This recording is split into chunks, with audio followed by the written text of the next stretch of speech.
Hello, hello, hello, everybody. Welcome to Darren After the Credits number 53, aka the final episode of After the Credits of 2024. How is everybody? Taz, Doing Darth? well. Doing well. Did How are everybody you? have a good Christmas? Doing Everyone have good. a good holiday? Yeah, it was fun. How about you? I had a really good Christmas. It was very, you know what? Like these last couple of years for me, Christmas were kind of like hit and miss because I do think it's that like, this is a conversation I've had with my friends where it's like early 20s is like, oh, Christmas is a different time than when you're a kid, right? Yeah. Growing up and stuff like that. Like, that's a thing. And this year, I don't know, man. I thought it was really fun. I don't know. I feel like some of that charm had kind of returned from like the COVID era, right? Because I feel like the COVID era was like everyone was kind of like, I don't want to celebrate this. Just I don't know. It kind of sucks, and I don't know. I feel like there's a bit of charm back in the air. Anybody get any cool things from like loved ones or siblings or anything? I mean, I guess for me, I'll start off by just saying I got my PC replacement parts, my power supply, and some new RAM. So now we're back in business and better than ever. So amazing. It's very exciting. We don't have to have a situation like last week where you just fall into the Speed Force. Yes, it's alive. I like Frankenstein my PC back together. So whoa, was that a gift, Darth? Yeah. All right. Now you must do the rest of the episode just kidding. Hello Taz. Hello One Marvel fan. Good evening in comfort of strangers. Hello Allie. Hi. How's it going, everybody? Hello. No, I had a good Christmas. If I get any Funkos for Christmas, I'm having a good Christmas. I got That's good. Got Yoda. Some adult Yoda. I know. I got some Steve. We got the final season of Stranger Things coming up. I needed to rep that. We have Friendly Neighborhood Spider-Man next month, so I got Spider-Man. Oh, nice. I forgot to watch that trailer. I saved it to my watch later, and I completely forgot to watch it. That's going to be interesting because I don't know. I'm curious because I need to see the show because like everything a promotional thing I've seen for, I'm like, I don't know. I'll wait and see. I've heard a few things from it. Like I'm interested in it, but it's also again one of those things like I need to see it before I make any judgments. Yeah, like me and Dark. It's weird because this time last year, me and Dark did like our most anticipated shows and stuff of the upcoming year, and we're going to do that next week. But like one of those was that Spider-Man show that we thought was coming out this year. Yeah. And I was really like, you know what? I'm excited for it. Yeah, we thought it almost did. And then Darth said, like, I don't know about it. I don't really like the way it looks. I'm like, let's just wait to see more of it. And now I'm leaning more on Darth's side where I'm like, oh, maybe he was right. Maybe he does. In a weird way, I don't know if the animation, if that's just me, but the animation kind of reminds me of whatever the most recent Disney Spider-Man, like Disney XD Spider-Man show was. That Spectacular or something. No, not Spectacular, but whatever it was after. Whatever was after Ultimate. Yeah, it kind of reminded me, and again, it's weird. I'm making a Star Wars reference, but that like one Star Wars show that was kind of on the kiddier side, not the Jedi Adventures, but like I know exactly what you're talking about. Was it Resistance or Resistance? Like Resistance. Yeah, it kind of looks like that a little bit. So, and I think especially after like obviously Spider-Verse, which is like the golden standard, and then X-Men 97 and Arcane, it's like bad animation or just kind of weaker animation stands out even more, I feel like. But like it's odd, like it's not in the same animation style as What If. What If? Yeah. Like that seems simple enough. I'm not a fan of it. What If's animation or this or Spider-Man's animation? Either, if I'm honest. Yeah. But I would prefer What If to what I've seen for this. What Spider-Man. Warner Brothers had? Like, why can't everyone just stick with that? Like, that was the most simple, perfect animation. It did everything you needed it to do. Yeah. I mean, I like different shows having different styles of animation. I just 100%. I don't know if they nailed it. Like, I mean, if we're gonna have it going standard, I think X-Men this year like defined it, where it's like, oh, this is one of the prettiest animated shows I've ever seen. But not every show can do that. I understand that. And we'll move off this because I know we have a lot of things to get to today, but like, yeah, I don't know. Like, it feels like they're trying to. You know what I will say I like about it, because it does feel like a graphic novel. Like, it feels like they're trying to. Like, it kind of feels like you're reading a graphic novel. Like, you're going through it. It looks like a comic book, but yeah, I don't know. It just. We'll see. Again, I need to see more. Maybe I'll get used to it once we kind of get into the season. I think it's one of those things. It's on a similar level as far as like CGI goes in a TV show or a movie. Like, if the I guess the animation in this context, if it's good, that's just another plus for the show or the movie. But if it's kind of like, I can take it or leave it animation, then it comes down to, is the story good enough to stand on its own? Can I look past that animation? Whereas you've got stuff like Spider-Verse where, okay, that animation just adds to the amazing story. But its story has to work 10 times harder now because the animation is kind of lacking a couple steps behind. You can have things like, I remember when Star Wars Rebels came out, people did not love that animation style, especially jumping from how good Clone Wars looked into Rebels. It was kind of more simplified, there weren't as many defined edges and lines and things like that. The character models weren't quite as detailed. But as that show progressed, that animation style improved over time, and people got used to it, and people liked it. And then it was kind of weird and jarring going back when they, brought the Clone Wars back and did season 7. Like, I think, it's just a matter of time before people get used to a new animation style. Again, that's not going to completely draw me away from watching something, but it'll definitely make me a little wary. Sure. Absolutely. But yeah, we're going to be stepping into today's episode. I've been looking forward to this episode all week. Yeah. Because today we are going to be, for the first half of our stream, we're going to be ranking shows that we have covered on this show. Darth, we've officially finished an entire year of doing this show, which is very exciting. It's no longer the baby brother of the two podcasts I run. We started this last October, so we started at the end of 2023. So this was kind of our full year doing it, which means we've covered a lot of TV shows, a lot of really, really good stuff. Some kind of mediocre stuff. So we're going to be ranking these. Obviously, Taj, you haven't been here for a lot of these shows, but some you've still seen, some you haven't seen. Maybe you can hear your perspective from an outside view. And yeah, let's just jump right into it again. I'm very excited. I think this is going to be really fun. Me and Taj are talking about... I can't believe it's been a whole year since I was complaining about Happy being the Hulk.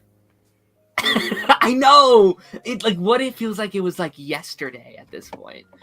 Wow. I know, it's crazy. You think of back on what was January? Echo was about a year ago as well. Echo and Avatar. It's man, what a year it's been. This whole year, this year went really crazy year fun. And a half. Yeah. Summer 2023 till now. Yeah. Just boom. I agree. Like that.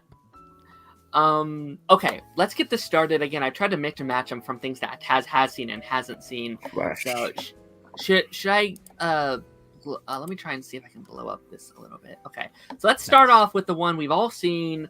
Yes. My start on YouTube. I think Taz's one that starts on YouTube. Darth, we all talked about it on this channel back when we were on the pipeline, and that is The Flash. And oh boy, what a show to start with, because talk about a roller coaster of a show.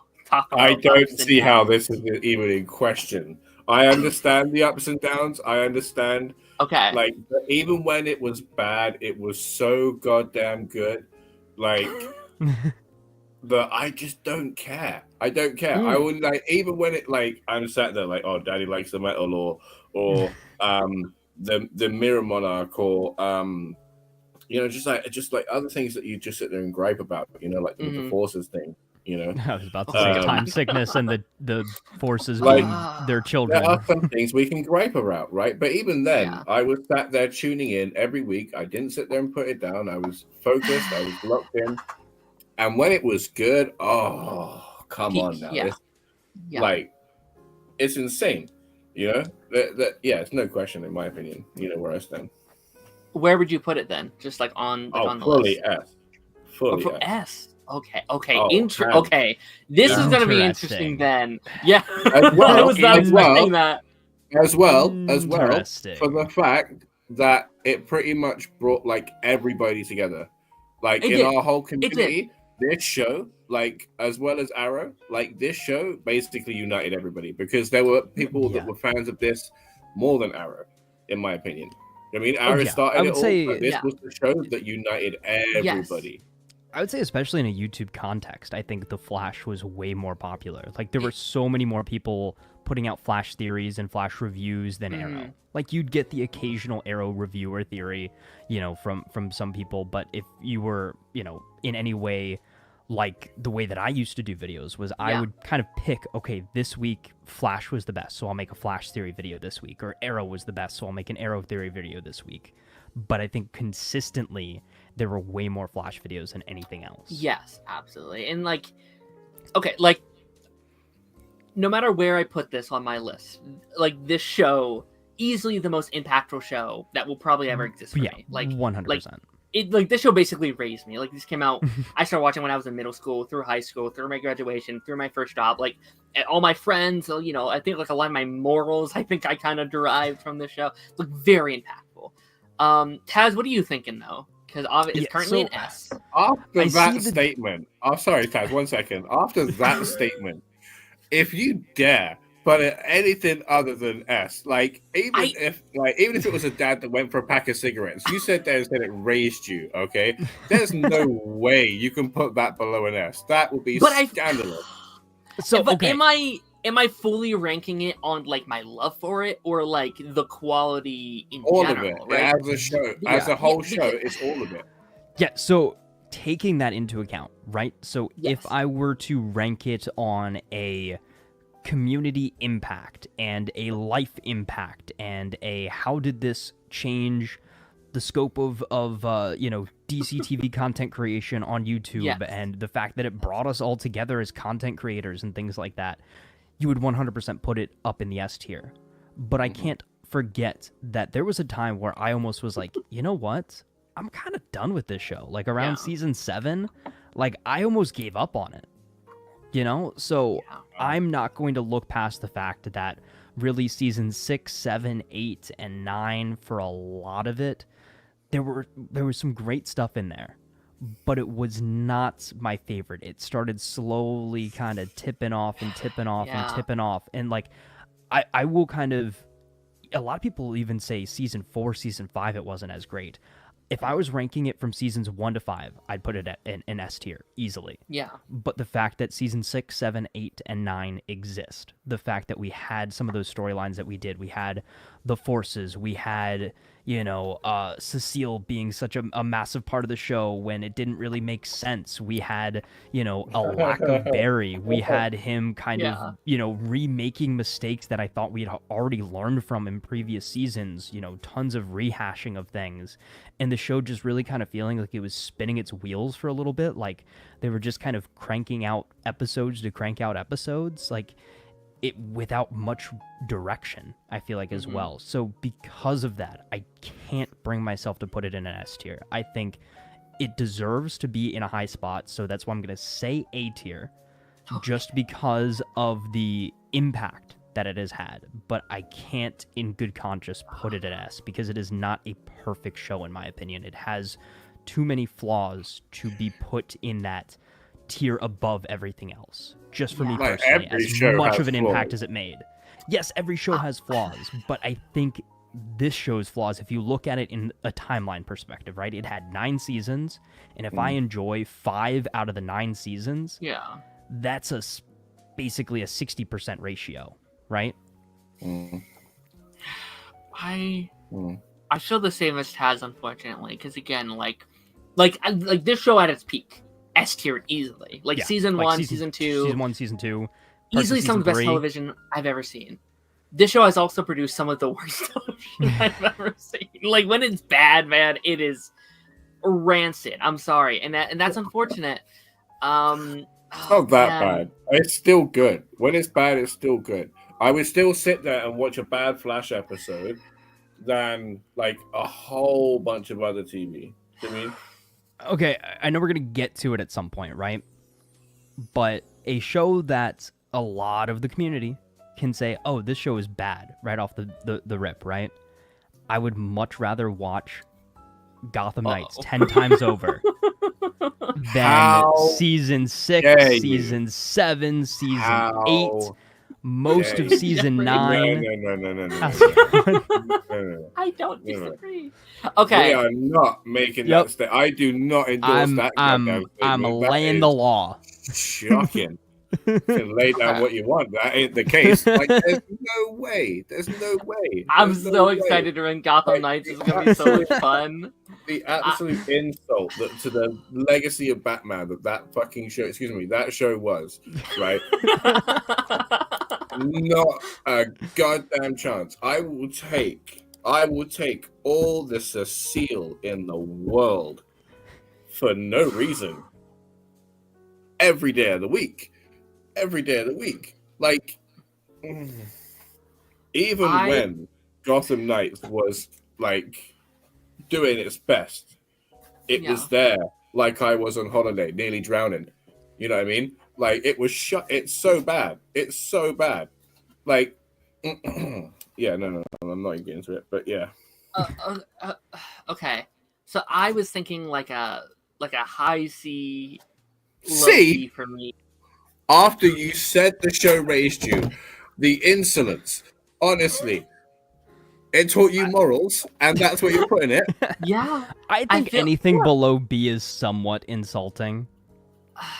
It I can Just settle for the B. legacy that it has, I think A or B is I will solid. accept. I will begrudgingly accept an A and nothing less.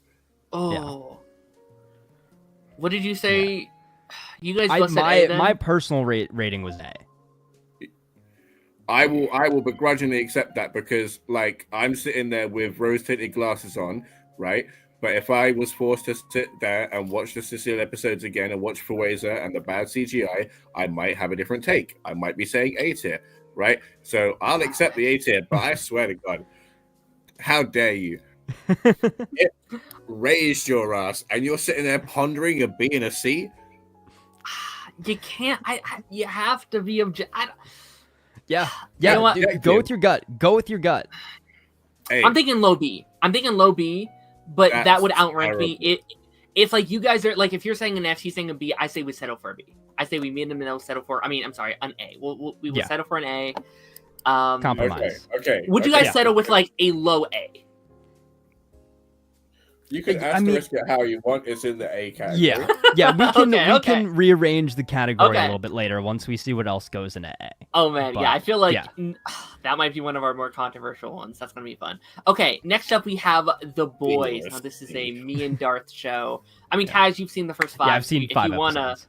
If you wanna, That's it. Yeah. Let's go B for The Boys. Let's go B for The Boys. That's my vote. I want to watch it. I want to watch it. It looks fun. Really missing out.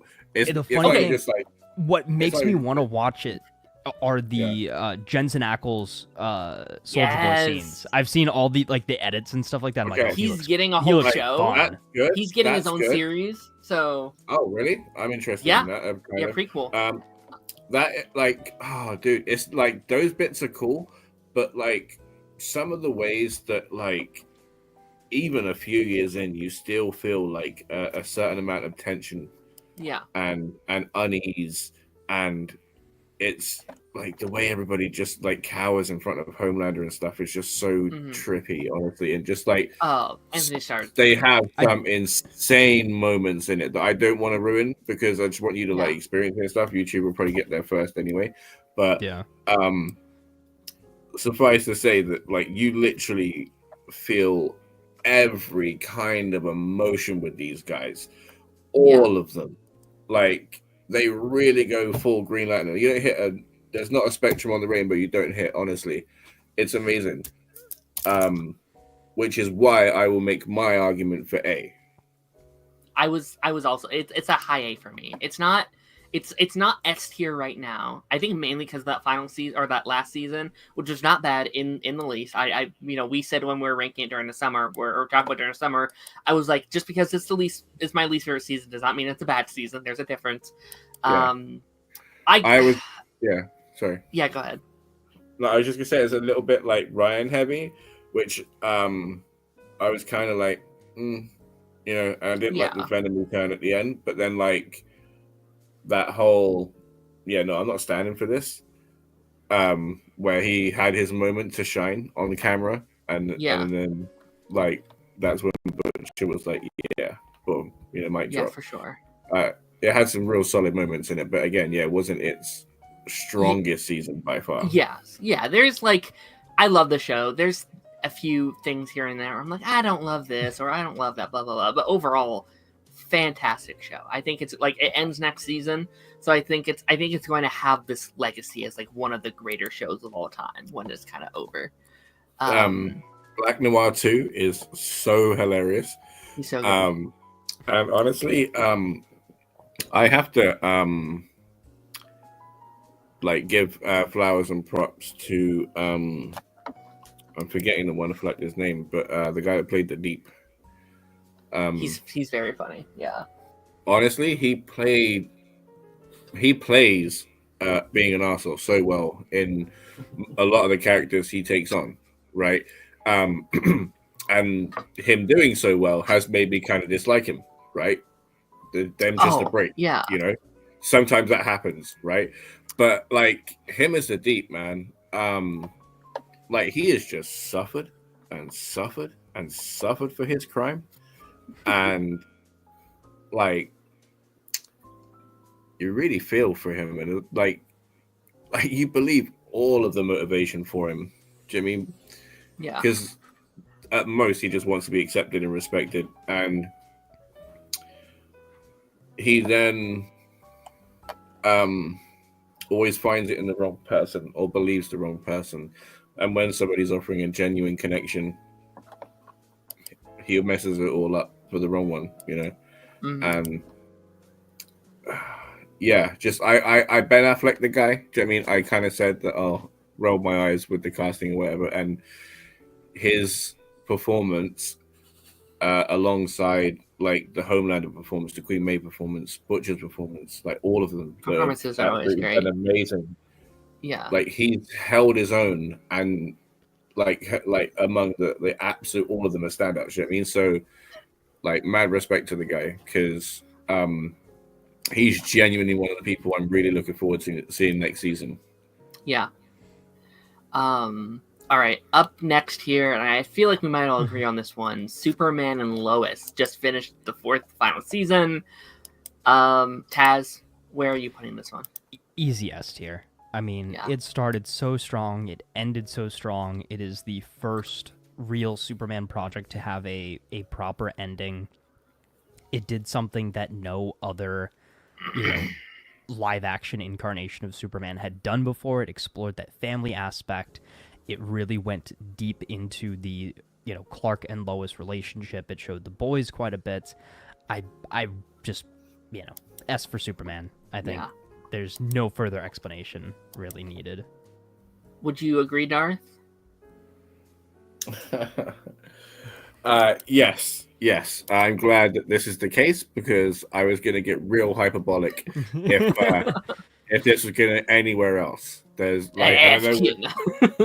No. I think I would I think on my personal yearly one I do, I think I put it highest A possible, but I'm totally okay with that. S, it's practically perfect. I'm picking out nitpicks. Right. Yeah. I'm oh, I don't like that one. It's fine. It's basically an S tier show. It's almost a perfect TV show. Absolutely. Yeah. My only drawback is I wanted more. Yeah. I have a couple of things from season 2. I'm I don't know. I didn't love that storyline, but who cares? It's so good. It's so in its weakest season, I think it's still better than a lot of the shows we have on this list. Oh yeah, I mean, I think we brought that up during. I think we brought it up during its airing. The worst Superman and Lois episode is still as good as the best, insert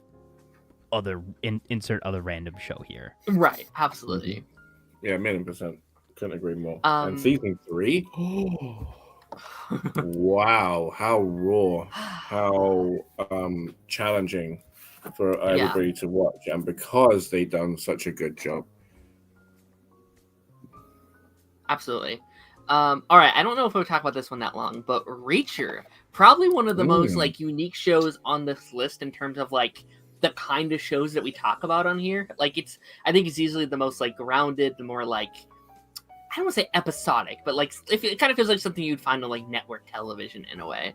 Covered season 2 around this time next year. We have a new season coming up.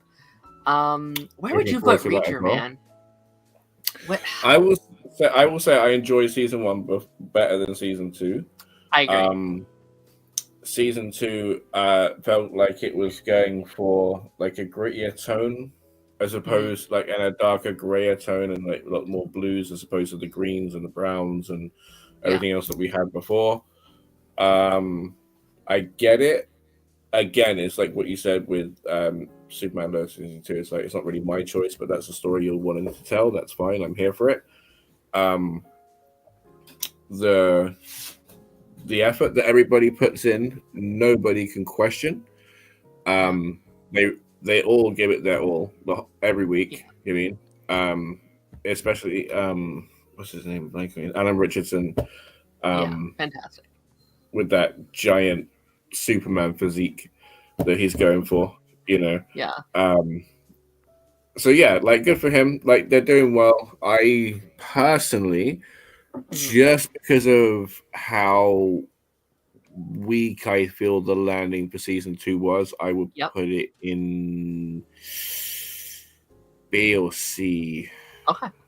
Yeah, I think we agree. Like we kind of came into season 2 being like, because we had both binged it. I asked you, hey, do you want to watch the show? You binged the season, and we were like, yo, this show is so good. And then season 2, we were both like, oh, that's okay. Oh, that's all right. I do wonder. And again, we were talking about it every week as well. So like we were like dissecting the mystery and the characters, and like I do wonder if we would have like just watched on a binge like we did season 1, if we would have felt differently about it. But yeah, I agree. I thought it was like like season 1, if we were just doing season 1, it would be like a high B, maybe even an A show. Like I thought it was terrific. I'm thinking if they had a turn in the group, for example, like sorry to interrupt, but like no, you're fine. I think his name was Ben. I think if Ben, like for example, like pulled like an Alec Trevelyan, do you know what I mean? And then presumed to die for the team, but in fact was working with everybody, and then came out, and then there was like a fight where he's not as strong as Alan Richardson, but he's faster. Do you know what I mean? And then there's like a kind of standoff instead of just, oh, I flipped some guy off of a helicopter and I got my 80s action line out. You know what I mean?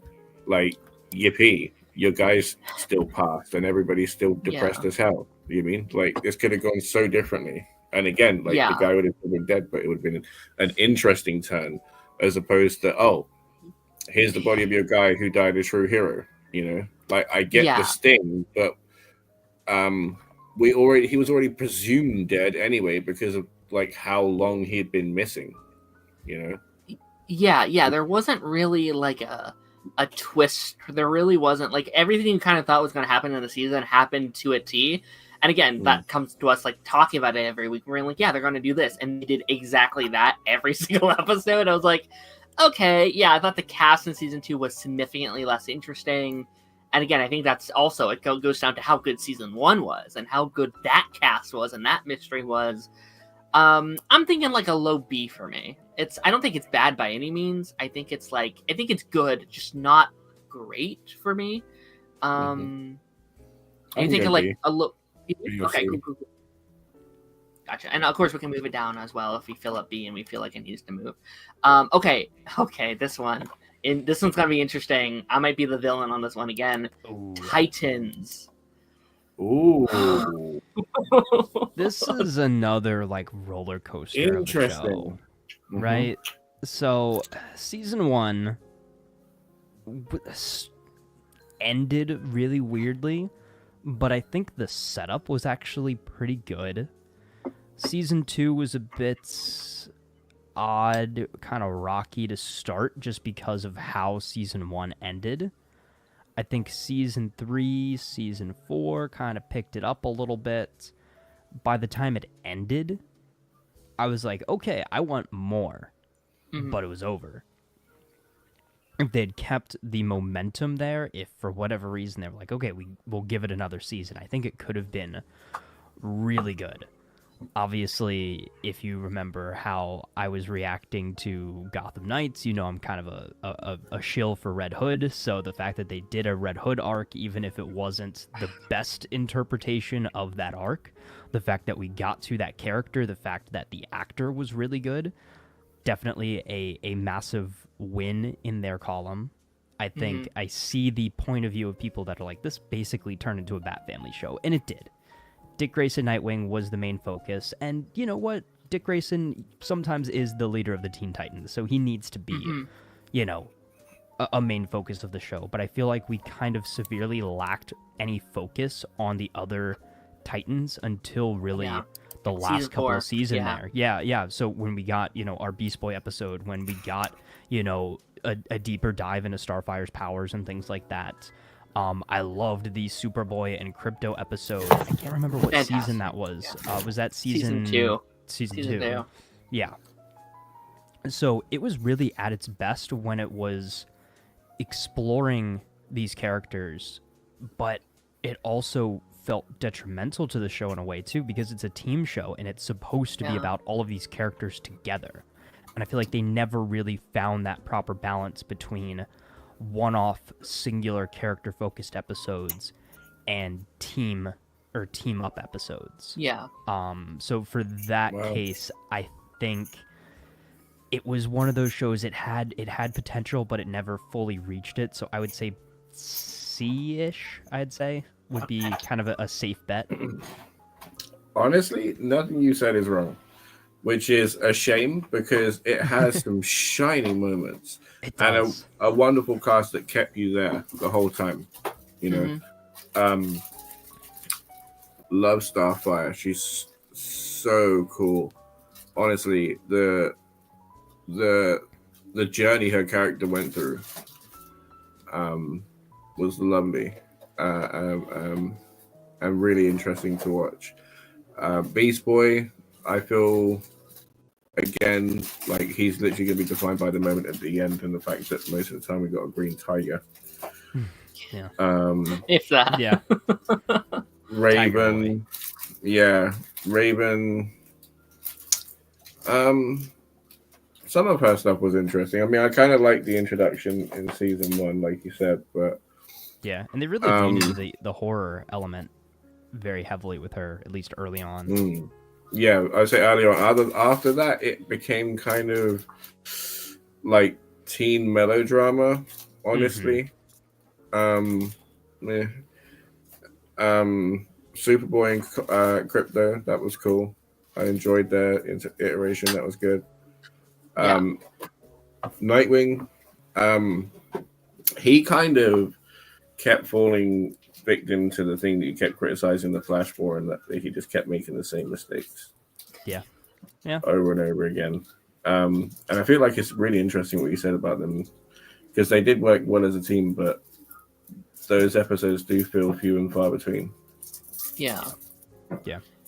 Where would you put it on your list, do you think? It looks great when they're sitting together, like suited up. I think the suits alone are the best aspect of that show. Yeah. I agree. So hang on, let me see if I can do the villains. Right. So we had Trigon. Trigon, yeah. Second villain, Slade. Slade Wilson, yeah. Ooh, okay. So this is where we might have to shuffle, right? Because if that's, I would put that B and then reach a C. Okay. Okay. See, man. See, again, I don't want to be the asshole that's like dunking it. I'll be honest, just as my personal opinion, I do not like Titans. I think like how Darth feels about Gotham Knights is how I feel about Titans. I've never liked it. And listen, you know, I love the casting. I think these castings are incredible. I love these suits. I love some of these characters at times. Donna Troy? Donna Troy. Yeah, no, there's like really, really cool characters. Killed by lightning, though. There's like again, like, and I think that's the most frustrating thing about these. Like you're naming all these cool characters. I love these characters, but I never feel like they do enough with them. Like it's a show and again, maybe this is bringing over some of my Arrowverse bias, but this is a show that wasn't really restricted by its characters. They could use all these characters. They had this bigger budget, a bigger cast. Dude, we had 3 Robins. Yeah, in one show, which was insane. It was really sick, and I oftentimes just felt like they weren't doing enough with them, or they were just kind of there to show, hey, we can use these characters, guys, and they never really executed them properly. Again, Titans, I think, can be some of the coolest stories in all of DC. I love the Teen Titans; they're so cool. And yeah, season 1 I didn't like. Season 2 I thought was even worse. Season 3 I thought was like, oh, it's getting better, and then it just dropped the ball completely in the back half. And then season 4 is my favorite, but I felt like it was just finding its footing. It was like almost too little, too late. Yeah, it's just found. It's like, oh, we are a Titan show. We're like, yes, okay, let's do this, and then it's over. It's like, okay, all right. Did you say 2 was worse than 1? Yeah, I think so. I mean, I'm gonna have to rewatch it. I think it's steadily improved every season, honestly. I think I would go season 4, season 3, season 1, season 2 in last place. I'm going to be controversial and I say I like Damien Darkblood. Yeah, I did too. Inside season 4? Yeah. I thought he was good. Yeah. No, I thought season 4 did some really cool stuff. I thought it could have been executed better. Like I think the finale with Trigon kind of sucked. Like how they kind of all wrapped that up wasn't the greatest. But I thought season 4 was easily their best. I was like, okay, I'd watch a couple more seasons. Best Slade. Slade was pretty good. I just didn't. I feel like they could have done more with him though. I think he's easily the best villain of that lineup. But I will say, unless they genetically engineer an old man, like we're gonna be limited to what we get with an elder Deathstroke. That's fair. So like we have to accept like limitations story wise, unless we're expecting like a full CGI fight. Sure. Yeah, in a weird way too. It's almost like the flashback story of that season was more interesting than the present day story. Yeah. It's like I almost would have wanted a whole season of that original Titans team taking on a prime Deathstroke versus present day team reliving what had happened in the past and then facing him now in the present. Yeah, that was cool. Okay, so I'd be happy Taz, with, you said either B or C. I'd be happy with. The only reason I put it in C was because I knew that you would be a little wary if I put it a little bit higher, but the fact that Dark well, I'm saying kind of D. What? Whoa. I'm saying D. So we could settle for like a C. Hang on. Hang on, because we also talked about the relevance and impact that that the shows have had, right? And we have failed to do so with The Boys, because that would certainly keep it in A. Can we remind ourselves of the first trailer for this show? Yeah. Fuck Batman. That was. I remember when that dropped. Like, was such a weird time on the internet. People were like, "What is this?" Yeah, right. Like there was so much half going. The internet hated it. Half the internet was like, "Whoa!" Yeah. I will say, like this show had like almost everything for the secret sauce that Professor X is making. Right? They just missed a little something, and it was in the writing department. And the fact that they had so many freedoms too. It was on the DC Universe streaming service, and then it got shifted over to Max. Like they could use. It seemed like anyone. They could use anyone. They could go anywhere, but they missed a few like core Titans things. Like we had Titans Tower, but it wasn't a T. Like what happened there? Yeah. It's like you're baking a cake and you have all the ingredients in the pot. It's like, oh, it's there, but you forget to put it inside the oven. It kind of sits on the counter, being like, oh. Well, they just like forgot an ingredient. Like they made the cake and they forgot the butter. Sure. So it's like it's okay, but it could have been a little bit more. Okay. But this is the thing. I would say it was better than okay, because again, like we kept tuning in. We've watched the whole damn thing. Do you know what I mean? Oh yeah, yeah. I'm just So saying I the would cake say was that, okay, like, not Titans. yeah, right. So like, yes, it could have been better, but it was still better than some of the stuff we've seen, which is why I would say B and reach a C. Okay. I mean, yeah. I mean, again, if you're saying B, if Taz is Don't saying let me is bully C- you though. I mean, you're saying No. D, which I Oh think no, is no, insane. I'm not moving from my Yeah. D spot. I still think it's a D show. It's Yeah. I don't like Titans, but All right, then I we feel can. like that Yeah, still I'm averages out good to to a settle C. it. Yeah, settle it in the middle. Okay. At C. D I'm is content with that. bonkers. Like, I'm sorry, straight buddy. I'm sorry. bonkers. Okay. It's weird. Like, there's very few things I'd put in the D and F tiers. Yeah. I agree. can't believe you don't like it so much. That's crazy. I'm so surprised. Yeah. I'm genuinely surprised. Like, you, like the shows that you do like. No offense. Like, I'm just saying. Like some of the things that I thought you would be like, oh, I prefer this to this. Sure. The fact that you put that in D, you know. I guess okay. So here's my thing. I feel like with a lot of these, like Flash, right? Flash has a lot I don't like, but I feel like Flash set that standard for me. So like I at least have season 1, season 2, season 3, seasons that I like. Titans didn't have really a season that I really loved. Like again, there was good episodes here and there. Love that Superboy episode. As weird as it is, I love that Beast Boy episode in season 4. Like there's stuff in there that's good, but like nothing that was like, oh, I like this show. I'm really into this show. Unfortunately, it just, I don't know. I guess it wasn't a me show. That's fair. Okay. That's fair. Yeah. Okay. So I do. Okay. We do have to get through some of these. Yeah. So speed run for a couple of these. Okay. Lightning so round. Avatar, The Last Airbender, Darth, the like live action series. I really liked it. Yeah. Really liked it. I think you liked it slightly more than I did, but I think we both had like at least a good time with it. I forget what the Kyoshi Warriors. Wow.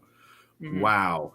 They were something I was concerned about, right? Because they were it's not Lady Sonade, is it? It's like, I forget her name, right? But like the Avatar Kyoshi, no. Yeah, the Kyoshi, Avatar Kyoshi, yeah. Right. So like they were showing her story and like her legacy and stuff, and I was like, oh, that's gonna be so difficult to pull off and do right and not look like hammy or cheesy or anything. And it just looked real. It just looked like the cartoon brought to life, and it just looked amazing. And like all the way throughout, I was loving spending time with these guys, and each person did better than their movie counterparts. Oh yeah, there's no competition there. Yeah, I think like I'm pretty sure my take was I liked everything new. I think everything new they were bringing to the show that the animated show didn't have, I thought was sick. I think things that like how they expanded the like Zuko and Iroh dynamic, their stuff was fantastic. You know, how they furthered on with like the spirits and how they were exploring some of that stuff and stuff like that, I thought was amazing. What I didn't like is I did feel like because of the length of the show and cutting from a 22 episode season to a 8 episode season, there was just things that didn't have time to grow to the heights of the animated show. You know, things were cut that I think were very crucial.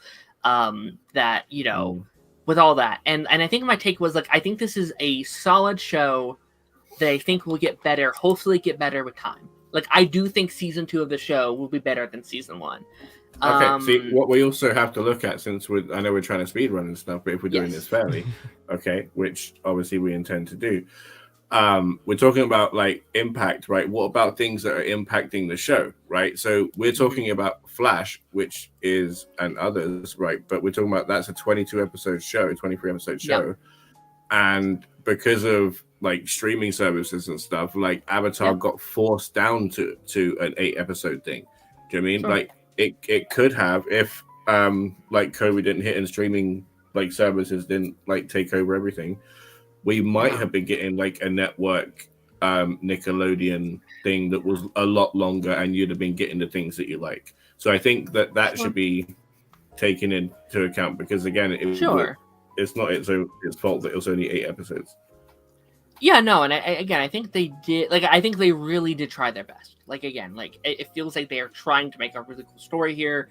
That feels like there's passion. There feels like there's all these things. It just like, to me, fundamentally, there was just stuff I wasn't into, or like I wish could have been executed better. But again, I think like due to the template of book 2, right? Like due to the template of how book 2 of Avatar is formatted, I think it will fit much better into the 8-episode formula. Because book 2, spoiler Taz, I guess, they're all like season 1. They're okay. We're going here, all these different places.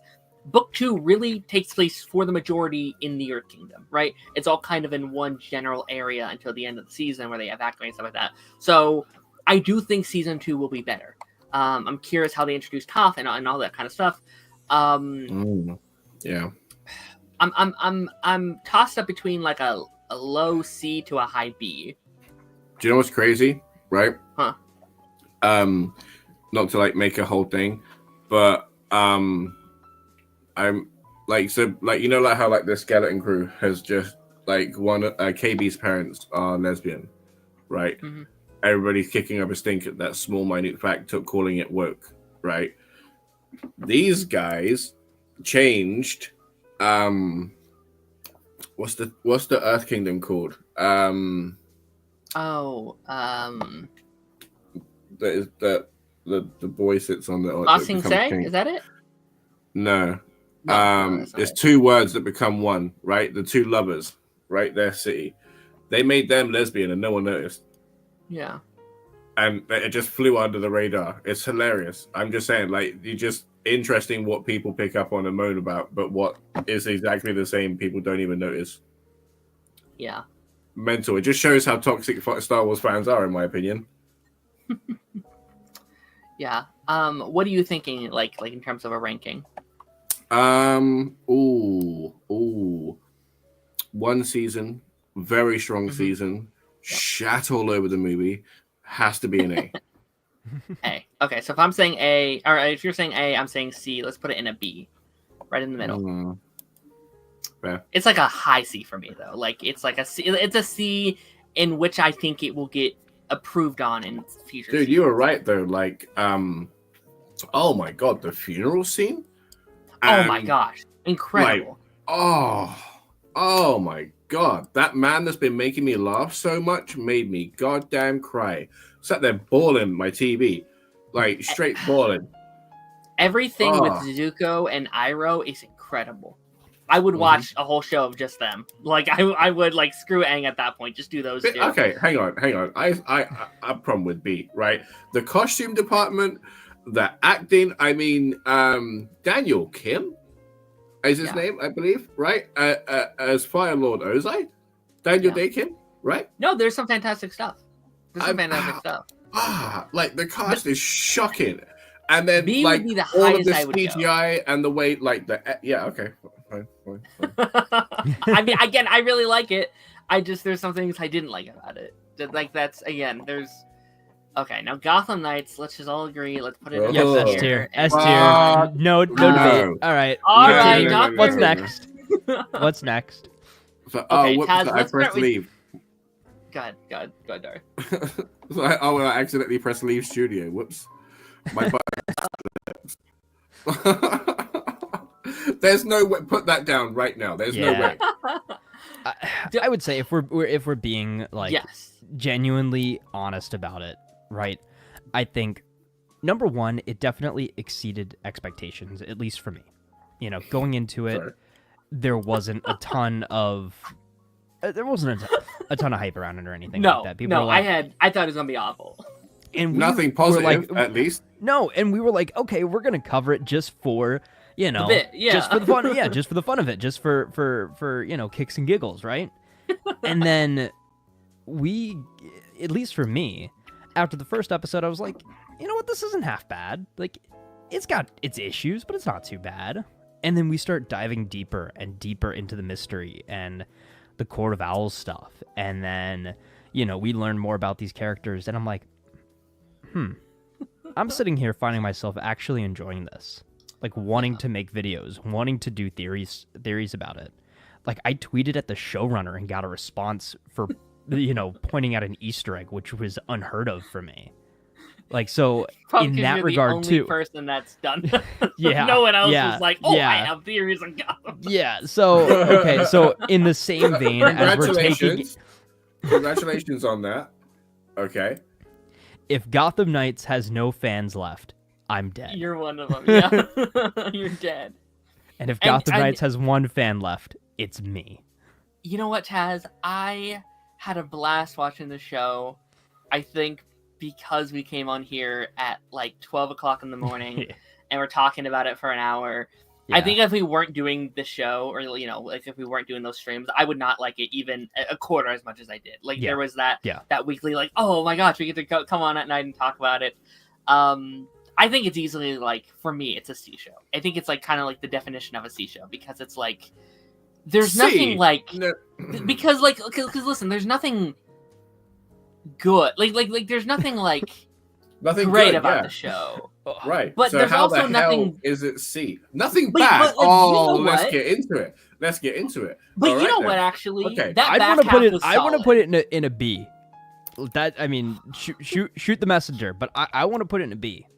Where's your ranking, at least? Darth? Because I feel like we're going to have to meet in like C's a high ranking, and I feel like Darth's is at the other side. Are you at F, Darth? Is this 1,000,000%. I feel like it should stay. Why though? I feel like it should genuinely stay where it is. I don't even feel like it should go on the board. Right? So no, but like genuinely, let's have a conversation about this, right? So were you not at any point intrigued by the mystery of the Court of Owls? Like who is heading the Court of Owls?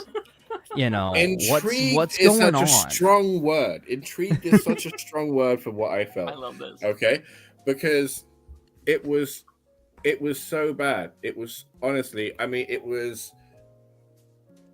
I don't want to say the word hammy, okay, because I feel like that's insulting, but they gave Duella's actress a very difficult part to play.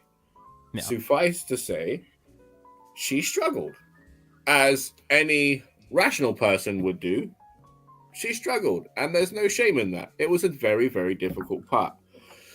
And then the fact that they were pushing like that romance, the fact that they even tried making it a little triangle and stuff, just get out of here. Just get out of here. No, stop it. And then that Batman mask, like how dare you? How dare you have that be on the trailer? You had so many months to like get anything better, and you could have got it on Amazon. So you at absolute a-holes. Honestly, at a point, they wanted Jensen Ackles as Batman in this, and but he made his own Batman mask that was better than that. Yeah, like, they would have done a better mask, but they were gonna kill him from the beginning. It didn't matter what the mask looked like. It wasn't about the mask. It was about the mystery. It was about these, you know. Also, let me get into that. Right. The only reason that it's not even that the mystery of the Court of Owls was anything good. Like, oh, there's a guy that has some mysterious power because they keep bringing him back or something. Right. The Talons. Yeah. No, I understand. Right. What I'm saying is like. That was kind of okay, right? But the only reason that the show worked on any level is because Misha Collins. I was about to say, Misha Collins is incredible.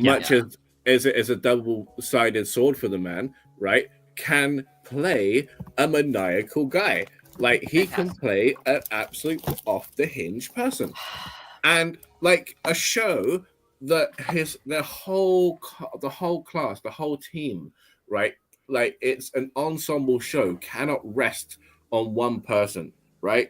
We are the Flash. You understand? Like it needs to have other people, like the kid, the Wayne kid. Like he needs to be somewhat entertaining. He wasn't. Do you know what I mean? Like everybody calls Keanu Reeves wooden. I'm sorry.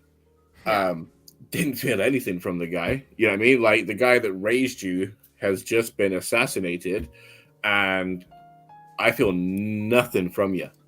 Like nothing. I've reacted more when pets have died, right? Yeah. Like the only other interesting person was Stephanie Brown. Brown.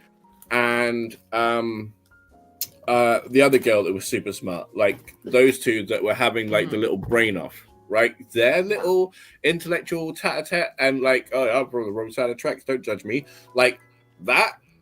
Like, but that could have been in any show. It didn't have to be Gotham Knights for that. There was nothing in DC apart from a goddamn Talon that was in this show, and Two-Face, but I didn't make it that far. I tapped out way before that, right? Oh, so you didn't. You didn't see the whole thing. When did you tap out? When did you tap out? I did not subject myself to this absolute nonsense. Which is so fine. Your ranking is invalid. No. No. I'm kidding. I got as far as where he was banging his therapist, or he was just starting to let Harvey out, and there was like a whole thing where he was banging and trying to kill people. I think that's like what, episode 5 or 6, maybe. Yeah. It was quite in there. Yeah. I give it a fair shake. Okay. So here's where my defense comes in. I think the first 5 are pretty awful. I do. I will not. Oh, what the hell? They're great, but I actually think the back half is actually rather good. It's not like mind blowing, but I think they really came into their own in that back half. I think how the mystery starts to kind of unravel in really interesting ways. I think what they do with that Two-Face scene at the end is actually really good. And then they definitely set up some things where I would have liked. Not that I wasn't too disappointed when I didn't get a second season, but there were some things that I would like to see where that goes.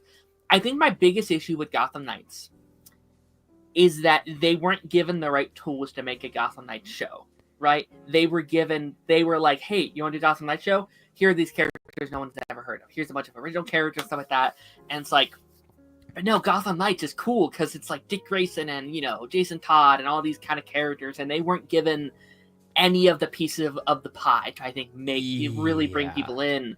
But I honestly, and we kind of talked about this with Avatar, Darth, and I know we have to move on here, but it's you're working with what they're given. I actually respect the show for turning in something, turning in anything with what the pieces they were given. They were given the city of Gotham, one villain, well, 2 villains, I guess, Two-Face and the Court of Owls.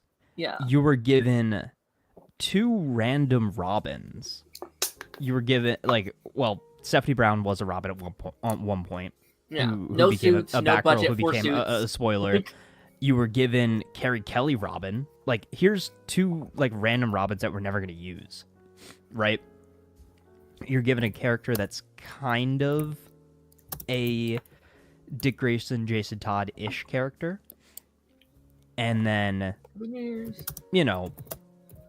and then some more aspects of the, DC Bat family that, again, just kind of C-tier characters that we're not going to use in the mainline continuity. But I think they developed a fun team. They had decent relationships. I think they had a good mystery.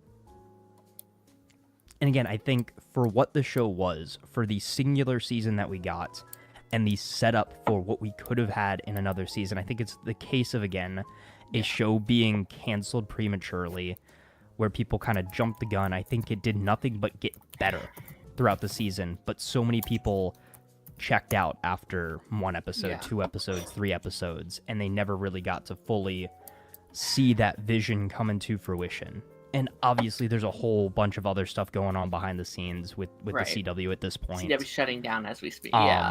It was I would assume it's a very cheap show to make too, so it we wouldn't have rating it taken on much. what it could have been. No, not at all. But I'm rating it what on we did all get aspects. Was objectively bad. But again, I think I don't know. I think we just disagree. Yourself, the first half of the season is a bag of poo. Right? It is, yeah.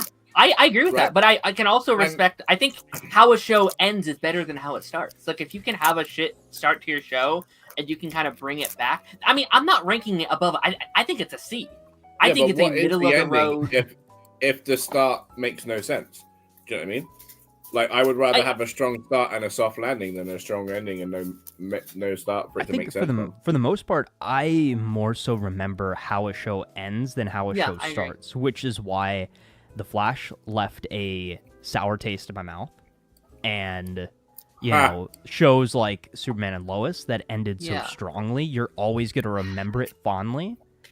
Gotham Knights, I'm going to remember that it had a rocky start, but I think it found its footing somewhere around the, a third of the way through, halfway point, and that it ended strong. It ended in a point where I thought that it found the kind of show that it wanted to be. It's kind of like that Riverdale-esque show that you're not necessarily supposed to take too seriously, Sure. but you could still have fun with the characters, get invested into the mystery of the season and just, again, turn your brain off and have fun with where the show's going to go. Right. Okay. Say, for example, I don't take it Reacher. as something super serious. Reacher, right? Say, Yeah. for example, if, like, we're taking 2 seasons into account, though, right? You would say that the ending isn't as strong as the beginning, right? Yeah. And I genuinely prefer that. I think that is better, and because, like, the start, I'm going to remember much more than the ending on that one. Okay. Like, say, for example, if that's where That's it fair. ended with the helicopter bit, because imagine it was the other way around, right? That whole stuff with his brother that hooked us in for the whole show, that kept us going for that whole pace. Do you know what I mean? Like, that locked us in. Do you know what I mean? Say, for example, if it was the other way around with the Flash, and like they got their shit out of the way first. Do you think like our group would be half as big as it is? No, absolutely not. But I think, at least in how I consume media, I'm going to associate a show with a worse ending worse than if it had a good ending. If that makes sense, right? Yeah, no, So for like, sure. 100%. Yeah. No, for sure. Yeah. And again, I don't think this show is great. I think it's the definition of a mid show. I think it's very mid, which again, why it's like a C for me. So I'm trying to figure out where we're going to rate this. Again, like we talk about like things that they were limited with. They did have a lot. Like it's in my opinion, it's the same with the Titans thing. Like, yeah, they had to work with what they had, which was terrible costuming. But other than the Batman mask, like everything else looked okay. It didn't look bad. It didn't look bad by any stretch of the imagination. It didn't look like, like kids will put it together. It looked good. I mean, there was just some things that let it down. Good. Yeah. They did well for Gotham as well, in my opinion. Yeah. The GCPD, I enjoyed that as well. But I feel like if we're making the argument with Titans, like they had a bunch of stuff which they could have used and chose not to. Like, for example, in this universe, they have chosen to like keep out some of Batman's rogues gallery to give it to these guys, right? That being the case, instead of having the mystery drawn out for so long, which they obviously struggled with because, look at where we are. They could have done more. Do you know what I mean? By not trying so hard with the mystery, and then like pulled that back a bit, or let it simmer and have like introductions to other villains in Gotham. Do you know what I mean? And things like that. Yeah, no, I don't think it's like, I don't know if I would use the word. I think the back half is good. I would say the back half is really solid. Again, I think my spot's B. I mean C. I'm sorry. I think my spot is C. I think B. Very middle of the road. Yep, B. Yep. No. Okay. Okay, so this is where we're at. Taz is at a B. I'm at a C. Yeah. I'm at Darth F. You're at an F. Would that put us at D? Low F. A low F. Hang on. My ranking's so low, the average is definitely D. Okay. Okay. All right, guys. I'll be right back. I'm going to go cry. Okay, we have to get through some of these, though. We have to zoom through. Yeah. Okay. Speed Doctor run through Who. some of these. S. Okay, Doctor Who. Darth, do we want to count just the season 1 as it was the start, or are we counting everything? Either way, S for me. Okay. Oh, interesting. I had a blast with Doctor Who. I had a really, really good time. I thought it was a really solid start to the season. He is amazing. Okay, do you know how hard this role is that he's perfect for? He's genuinely easily the best part. I think this first season he killed it. I loved watching him every week. Yeah. Oh my god, I was still thinking about that spit take he did on that episode where that bitch couldn't even find her way out of the fucking house. Dude, Dot and Bubble Dot and Bubble was so insane. Like his performance at the end, just like, let me save you. It's so good. It's so unbelievably good. I think I would. Okay, so I think this averages out. He stepped into like a 70-year legacy, and instantly, yeah, exactly. And he hasn't missed a step. And do you know why? No. Because the man's a dancer, right? He is phenomenal. Yeah. Yeah, no, for sure. Like, I think there was a couple episodes in the first season I was like, okay, this was okay, which is why I put it in like a B, but that would average us out to an A, which I think is a pretty decent spot for Doctor. Yeah, because again, that's not him. That's, for example, the episode where no, he's always he amazing. kept getting pulled out of it, like with the baby episode, right? He was not a big focus of that one, or the one with the war. Right. Like he kind of got brought in at the end to try and fix everything. Yeah, like I watched the Christmas episode the other day, and that wasn't my favorite episode. It was actually probably one of my least favorite out of his run so far. Really? But he is so good. He is so good in that episode. Like, he meets someone, and like their dynamic in that episode is really good. I'm like, and this is still so much fun to watch because he's so good in this role. So yeah, I think A is a good spot for that. Okay, this is another one that might cause some discourse, and that's Secret Invasion. Ooh. Darth, let's start with you. Ranked Okay. lowest. Okay. Yeah. All right. Now. Let's start with you because I think you like it, right? Yeah. Okay. So this show gets a very bad rap, right? And I'm going to be the defender. Me and Taz are switching seats now, okay? Because now this show had the disadvantage of people in the creative department picking and choosing titles to run with something and then just going off and being creative, right? This movie was tangentially, if any, like it was such a stretch to be called Secret Invasion, right? Yeah. But it quite literally was a secret invasion, right? With comics, there are a lot of comics that get like the same name some of the times. You know what I mean? It just happens when we're like 100 years in at this point.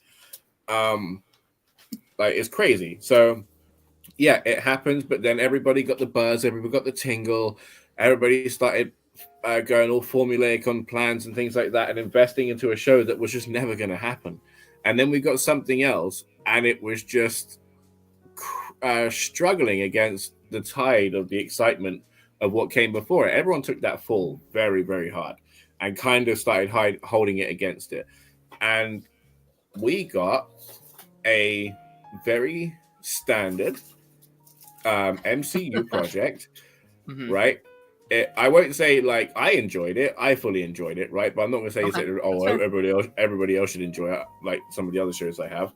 It was a standard middle of the road show. Do you know what I mean? If you liked it, cool. But there was nothing in there other than the misleading thing to kind of make everybody up in arms. Do you know what I mean? Apart from Emilia Clarke at the end, maybe. Yeah, that's questionable, right? Yeah. Old Gaia turning into the Super Scroll of like Super Scrolls. But yeah, like there was nothing uproariously bad. So I will defend it and say that it should go in a C. Okay, that's not as bad as I thought then. No, here's what I'll say. I actually liked the first 4 episodes. I think, like, we were talking about this every week. I was defending the show for a while, but I think it has one of the, for me personally, again, not trying to, bash your opinion or anything, I think it's one of the biggest fall-offs of a TV show I've ever seen. Like, like, to me, it's very clear. It's like, okay, this is cool. We're building to something. And it's so apparently like, oh, we're out of time. We're out of episodes. We're out of time. All right, wrap it up, guys. Let's go home. And it's like, no. You're starting to tell this really cool, mystery story, and it just kind of dissolves for me. And I would actually say, like, this is probably my least favorite MCU project. I think because of that, just because it just stops. It like the story just stops, and it's a show that feels, to me, it feels like it's made by commission. Right, it's a show that feels like this feels like make a Secret Invasion show with Samuel L. Jackson. It had the whole like AI stuff in the first in the intro. Oh and yeah, like, I forgot about that too. Yeah. Okay. And like even when I look back at the episodes I liked, I look back on it and be like, yeah, that wasn't as well put together as I thought it did. You have the like Maria Hill stuff that just piss me off. Like again, if that I miss that too, but we can't hold it against the show, okay? Yeah, but like if they used that straight, like again, I'm okay with killing off a major character, but they do it so nonchalantly, and it's like, oh, she's dead now. Let's move on. It's like, no.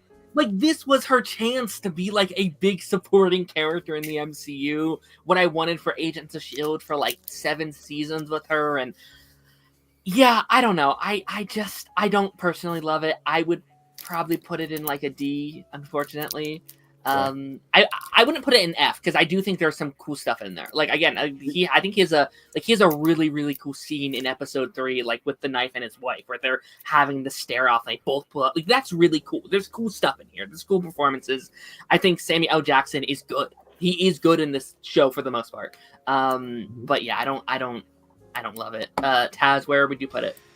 Yeah, so I very much so agree with you. I'm gonna make this quick because I know we got a lot more to run through. But this could have been a cool like Marvel spy thriller. Yes. You have all of the elements. You have Sam Jackson. You have that, mystery being built up at the beginning. Again, mysteries can be great. Mysteries can also fizzle out and fade and feel very underwhelming at the end of it, and that's just kind of how I was left. Like, we had our theories confirmed, Rhodey was a Skrull, cool, didn't really matter, but I just felt, by the end of it, I just felt bored.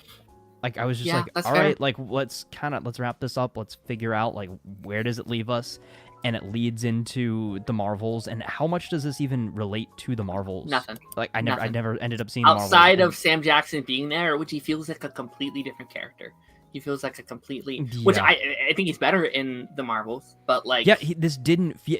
I'm glad you brought that up. This didn't necessarily feel like the Nick Fury that we had come to know throughout the rest of the MCU. It just felt like this weird kind of like Twilight Zone show. Like they had this concept that they wanted to do, and it just didn't hit. It didn't land for me. So I wouldn't go as far as I would say is intended.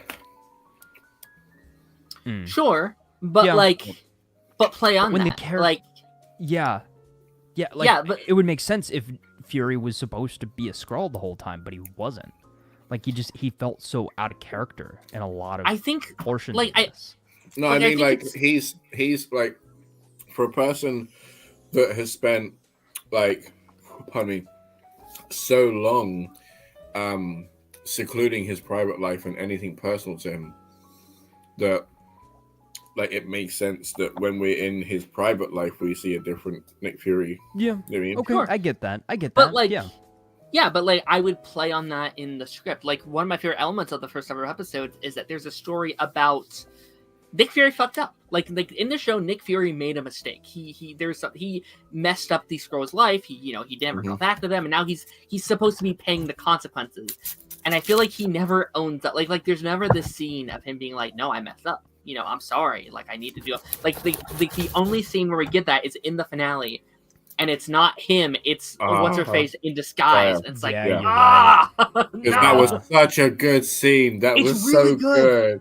Yeah, honestly, Samuel Jackson and that young actor, honestly, who's in the Barbie movie. Oh wow, yeah, he's really good. He brought it. That episode, he really, really brought it. He was very good. Yeah, but okay. Yeah. Anyway, Kat, D tier for me. I can't necessarily call it an F just because F just would be something I start and then not finish. D is also where I D put tier it, is kind of like I begrudgingly finished it because we were covering it. Sure. So. Okay. We shouldn't have too much to say about this one. Percy Jackson, beginning of the year as well. We did it this time last year. Superhero named Percy Jackson. Again, I think Darth, you might enjoy this one slightly more than I did. Really? I didn't get that. I did not get that vibe when we were talking about it. I thought you were enjoying it just as much, but I did. No, I was the one sitting there taking copious notes every week. Here's the thing. Okay. A little inside baseball, and Darth, you probably noticed this. Getting personal. That was around the time we took a break from the show. Mental health at that time was like bad for me, so we took a long break after that show. And I think like the first half I was really enjoying it.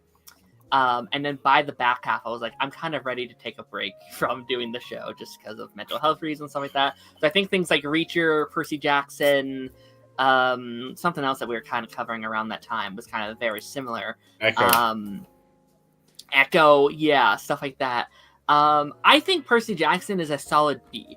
I think it's a really solid show, a lot of solid setup that I think will improve over time. I think as these actors get older, as the writers get better, I think it can only improve. See, honestly, I would say minimum A tier, right? Just because, one, again, like Avatar, it absolutely shat all over the movie, okay?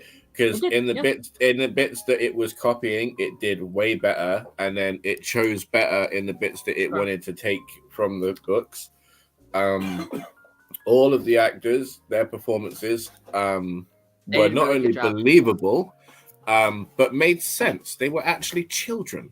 Do you know what I mean? Not 20-year-olds pretending to be in high school. You know, it wasn't weird or anything. You know, sorry. And then, you're fine. What's his name? Not Triple H, The Edge, the wrestler that played Ares, like whoever I forget his name. He was so much fun. And then the actor from Supernatural that was in it playing, is it Mephistopheles or Hephaestus? Like all of the lore that they had, like the intrigue that they built, and then like there's so much stuff that Taz says that they're going to be doing. Right? Yeah. So honestly, the strongest start, I would say, I put Avatar in A. I would also put this in A, because again, for me, there wasn't a weak episode. There wasn't a point where I'm like, oh, these kids are just annoying. Hurry the show up so I could just go review it, please. Like, there was just like none of that. I was just fully enjoying my time. Again, taking copious notes.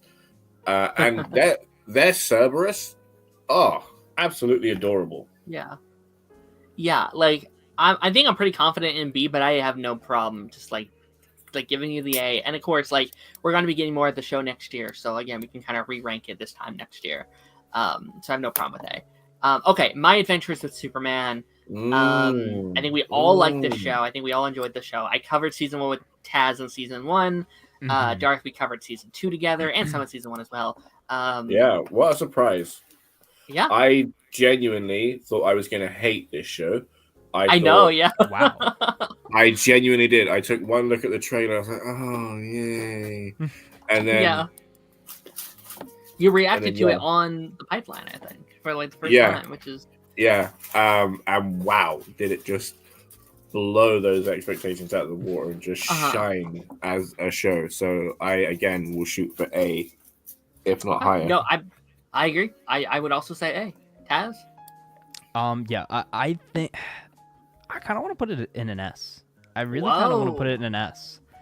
I love it. Like, I think it is the perfect, like, Superman animated series. I think it draws so many great elements, but also creates its own brand new take. Like, I loved watching the show week to week. I really did. I had a ton of fun with it. I'm excited for season 3. This will go down as one of my favorite animated takes on Superman, and the fact too that it's this very unique animation style, like it's anime inspired. I love that as well. So I'd personally, put it right next to Superman and Lois and S for me personally, but totally okay with keeping it an A. Yeah, I think that's 2 A's, 1 S. But there's more coming. We got new season next year. So I'm probably fine this time next year being like, you know what? 3 great seasons in a row. Let's throw it up to S. Like, I have no problem with that. Okay. Has been Hotel. Oh, S. I will fight everybody. I will fight everybody right now. Test me. S tier or nothing. Okay. Has been Hotel for life, baby. Serpentious number 1. Okay. Do I don't agree with S. I think S. and let me get my point. S. Let me get my point. S. I love this show. I am on your side here. I am on your side. side. Like you have not been playing the show tunes, okay? Oh like no, I have. Like we have not been sitting there all the all the times that it was on, sitting there theory crafting on everything, and then it blew us all away. There's no way. Go on, I'll let you get it out, but go on. Tell us how you much you love the show.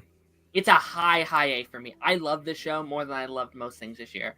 My only kind of critiques, the only again, it's nitpicky stuff. The only stuff is I do think some of the plot lines felt a little rushed in the season. I think some of it could have used a couple more episodes just to pace it out. Some of these characters I think could have used a little bit more time to cook. And literally, my critique is there's not more of it. That is the critique. I think it could have used a little bit more time to kind of, do all those things. Which is why I would put it fault, though. No, I don't think it's their fault. I think I don't think that doesn't make it an issue though. Having a justified reason. I hear that. But again, you do what you work with. Do you know what I mean? And to tell such a big story and introduce us to the world so much, and then we've got Hell of a Boss, obviously, which should be on here too. But yes, it is. Oh, is it even better? Because that I'm enjoying so much, just as much, if not arguably, be a little bit better than it has been. I don't know, but I will give you the S. Yeah, I will give you the S. I appreciate it because I would have it above the S if I could. And then we can reevaluate come season 2. So if there's a season 2, there's a bit of a dip, maybe we move it back down. Fair. I will give it to you for now because I do love it as much as an S tier show. I really again, you brought this show to me and it came out of nowhere for me. Yeah. And the impact it's had, there isn't a day I'm not sitting there humming one of the songs. Oh, these songs are S tier at least. The songs are S tier. And again, I think it's my biggest surprise on this list. It's my biggest. Hey, let's just watch this random new animated kid show, and then we're like, oh, not a kid show actually. Not for kids at all. Okay. What if? I guess all of What If. Okay, so have you seen season 3 yet, or are you kind of still? Oh yeah. Oh, you have? Oh yeah, no, okay. I've seen it. Yeah. Okay, well, we can talk about the full season in a couple weeks. We can kind of do an episode on it. Yeah. Oh boy. Right? I mean, this is our only anthology on this list, I think. And I think anthologies are always hard to rank for me. Because you have some S tier episodes, you have some middle of the road episodes, and are we only doing 3 though, or the whole show? I forgot. What did you say? Just your thoughts in general. Where would it rank in general? Yeah. Right, okay. That is tough, right? Because again, I don't like the animation, but I got used to it, right? So that's fine. Okay. I will say it introduced some characters that it really won me over with because did not like Peggy Carter in her introduction, warmed up to her, and ended up just loving her at the end. Kahori, I love Kahori. Yeah. So what is really interesting as well, right? Because you sit there and say, they have the potential to do whatever because it's What If, but they genuinely didn't have that freedom. Do you know what I mean? Yeah. You've got MCU people to make a What If and try and stick it as close to storylines as possible, right? Just make a few changes to make it look interesting. Then they heard the complaints, and then season 2 got a bit more fantastical. And then season 3, they just let it out, didn't they? And then the worst part is they kind of flash season 9 because we got a tease for something so much greater than what we got, right? A samurai Ghost Rider. They teased Deadpool. They teased the Hulk Doctor Strange. A Hulk Sorcerer Supreme. There were so many things that they could have told us, but again, they wanted to keep it MCU related, and I get it. I get wanting to honor everybody that you're working with, but it also feels like you're tooting your own trumpet because what you could have done is, since there was a Stan Lee cameo in every MCU movie, you could have actually picked goddamn Stan Lee stories and made What If stories with them. You know what I mean? Yeah. Like, there are a million different ways that you could have honored the man, and like, if anything else, you chose to toot your own trumpet, in my opinion.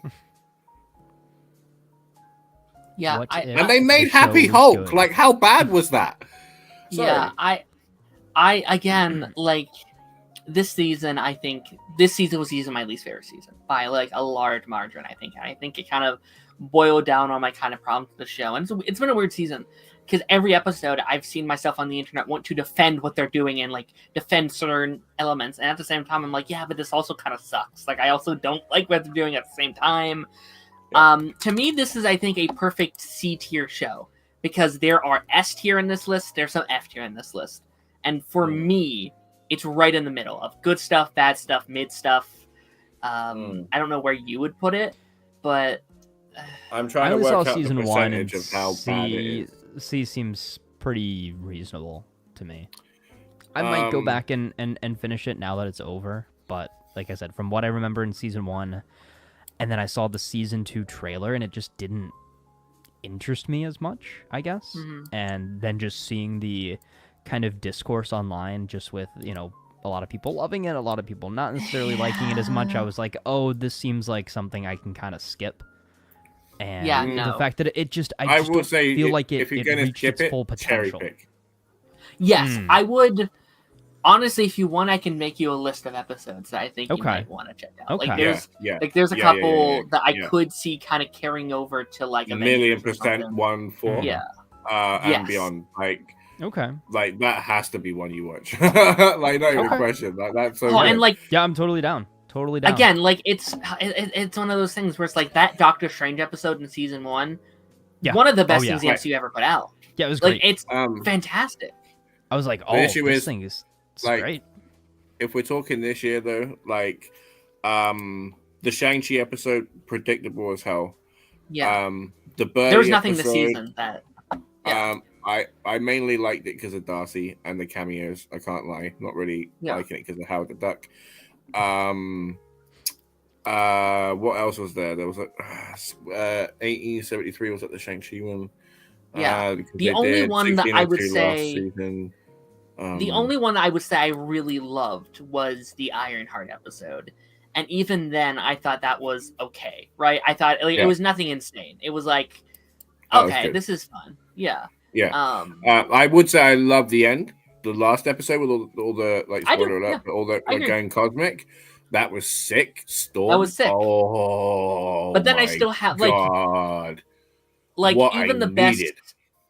Like, even the best of the season, I still have my criticisms of like, oh, this could have been longer. Or this could have been because they left her. Like, I understand that there was 5 fighting against 3, but the fact that they like just had Storm for a portion of the fight just knocked out with either Birdie or Kahori, I was like, no.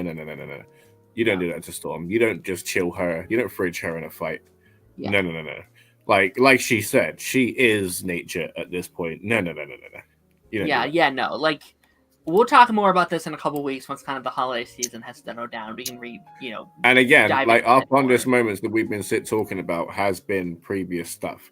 So if we're doing this year's, I would put it on D. D, okay.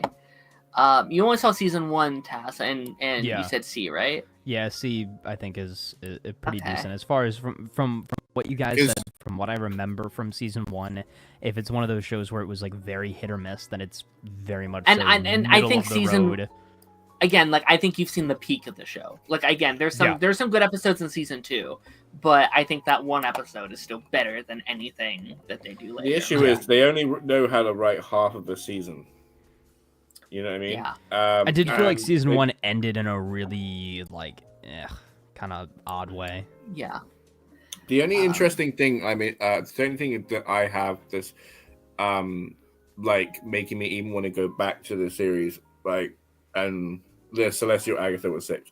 It was, yeah. Like, the Red Guardian episode, kind of funny, but yeah, the only a question I have was whether Uatu actually referenced himself before, because I feel like, whether it was in a trailer or like in the intro before they changed it, I feel like I've heard him say his name before. So like it'd be interesting to see where his identity came along in his journey. Do you know what I mean? Because like him taking like his name at the end was a very powerful moment. So I'm interested there. But like other than that, they haven't told me any like to continue. Even as an anthology, they haven't told me a big enough story that I'm going to not cherry pick. But all I'm going to do now is go and cherry pick. Jeffrey, this is a hard question for me because again, what I would deem to be a good episode might not be what you deem to be a good episode. I liked episode 1. I thought episode 2 was solid. Really solid, And I think episode 4 and 5 were solid as well. But like again, nothing this season was like, oh my gosh, I can't believe this. They're like, yeah, that was okay. That was all right. I will say, if you're going to watch Thunderbolts, I will say watch episode 3 as well. Just to see how different they get the relationship from animation to live action. Because that'll be an interesting take. I have a lot of thoughts on that episode, but I'll save that for when we kind of dive into the season more in a couple weeks. Yeah. Okay. I'm sorry this is taking so long. Okay, so Echo, a year ago at this point. This one is genuinely might be one of the toughest shows to rank because I really, really loved this show and I had a lot of time talking about it. But I have so fundamental like issues with it. Like there are just so many big jarring things. It's like this is a flawed show, even though I really enjoy it. Because it's like it's not finished. That's the thing. I like the show that they gave us, but they didn't give us a finished show. It was a 8-episode season cut down to 5 episodes, and there were so many. Really? Yes, like the people who were making the show literally said, "Hey, they told us to stop making it. Like they told us to stop, and we had to work with what we had." And you can feel that. Like there's episodes in the middle that just feel missing. There are plot lines that are just dropped. There are very really really cool things with like her lore and her backstory, but they don't really explain a lot of it, and you can tell that there was more there that just was gone. So they shot all 8 and just condensed 8 episodes worth of content into 5 episodes worth of. From my TV? Understanding, they had a date where like you have to be done by this point, and they had to pick and choose what Talk got about shot. Sticking the landing though, like literally working against adversity and triumphing. No, 100%. I think it has a really solid ending. I think it's really cool. Like as well, there's a lot of firsts for the show. Yeah. Right. And as well, like Kingpin and the actress herself, like the way that she was keeping up with Matt Murdock and stuff, like wow. You know what I mean? I'm planning on seeing this before Born Again comes out. Yeah. I kind of purposefully didn't watch it when it released because I knew it was going to have some ties to Daredevil. So I'm like, all right, I'll leave it as kind of like this is what I'll watch leading up to it. Like, go rewatch, season 1, 2, and 3, rewatch, Defenders, things like that. And then, this kind of leads up into it. And again, it's tough because I would really like a second season of the show with the new regime at Marvel, with shows that have showrunners, that have show Bibles, that have a proper multi-season, stories.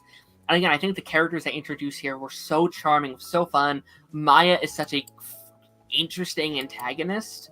And again, I want to see her story continue. I don't think we are, unfortunately.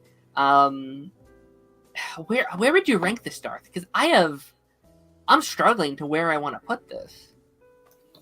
A or B. Okay. I'll be honest, I liked it more than Avatar. I liked it more than Reacher this season, so I'm throwing it up in B. I think. And I like it way more than Titans and What If as well. So, yeah, that works for me. Okay. Invincible. Actually. Hold on. Yeah, I was about to say the other thing. Hold on. Next up here we have.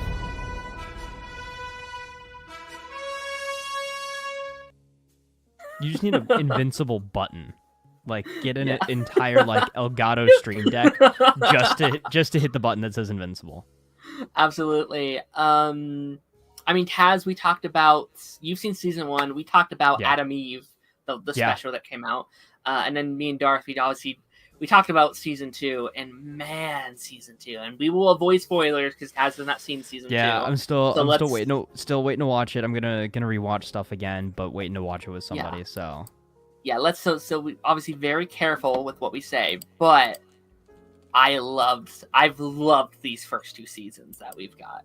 I think they've been a fantastic, like, its themes, its characters, it's, like the animation also, gets shit on a lot, but like, I think what they do with the show is unbelievable. And I think the discussions, a part of these rankings are also like how much fun I had talking about it with you guys. Darth, I had so much fun talking about Invincible this season.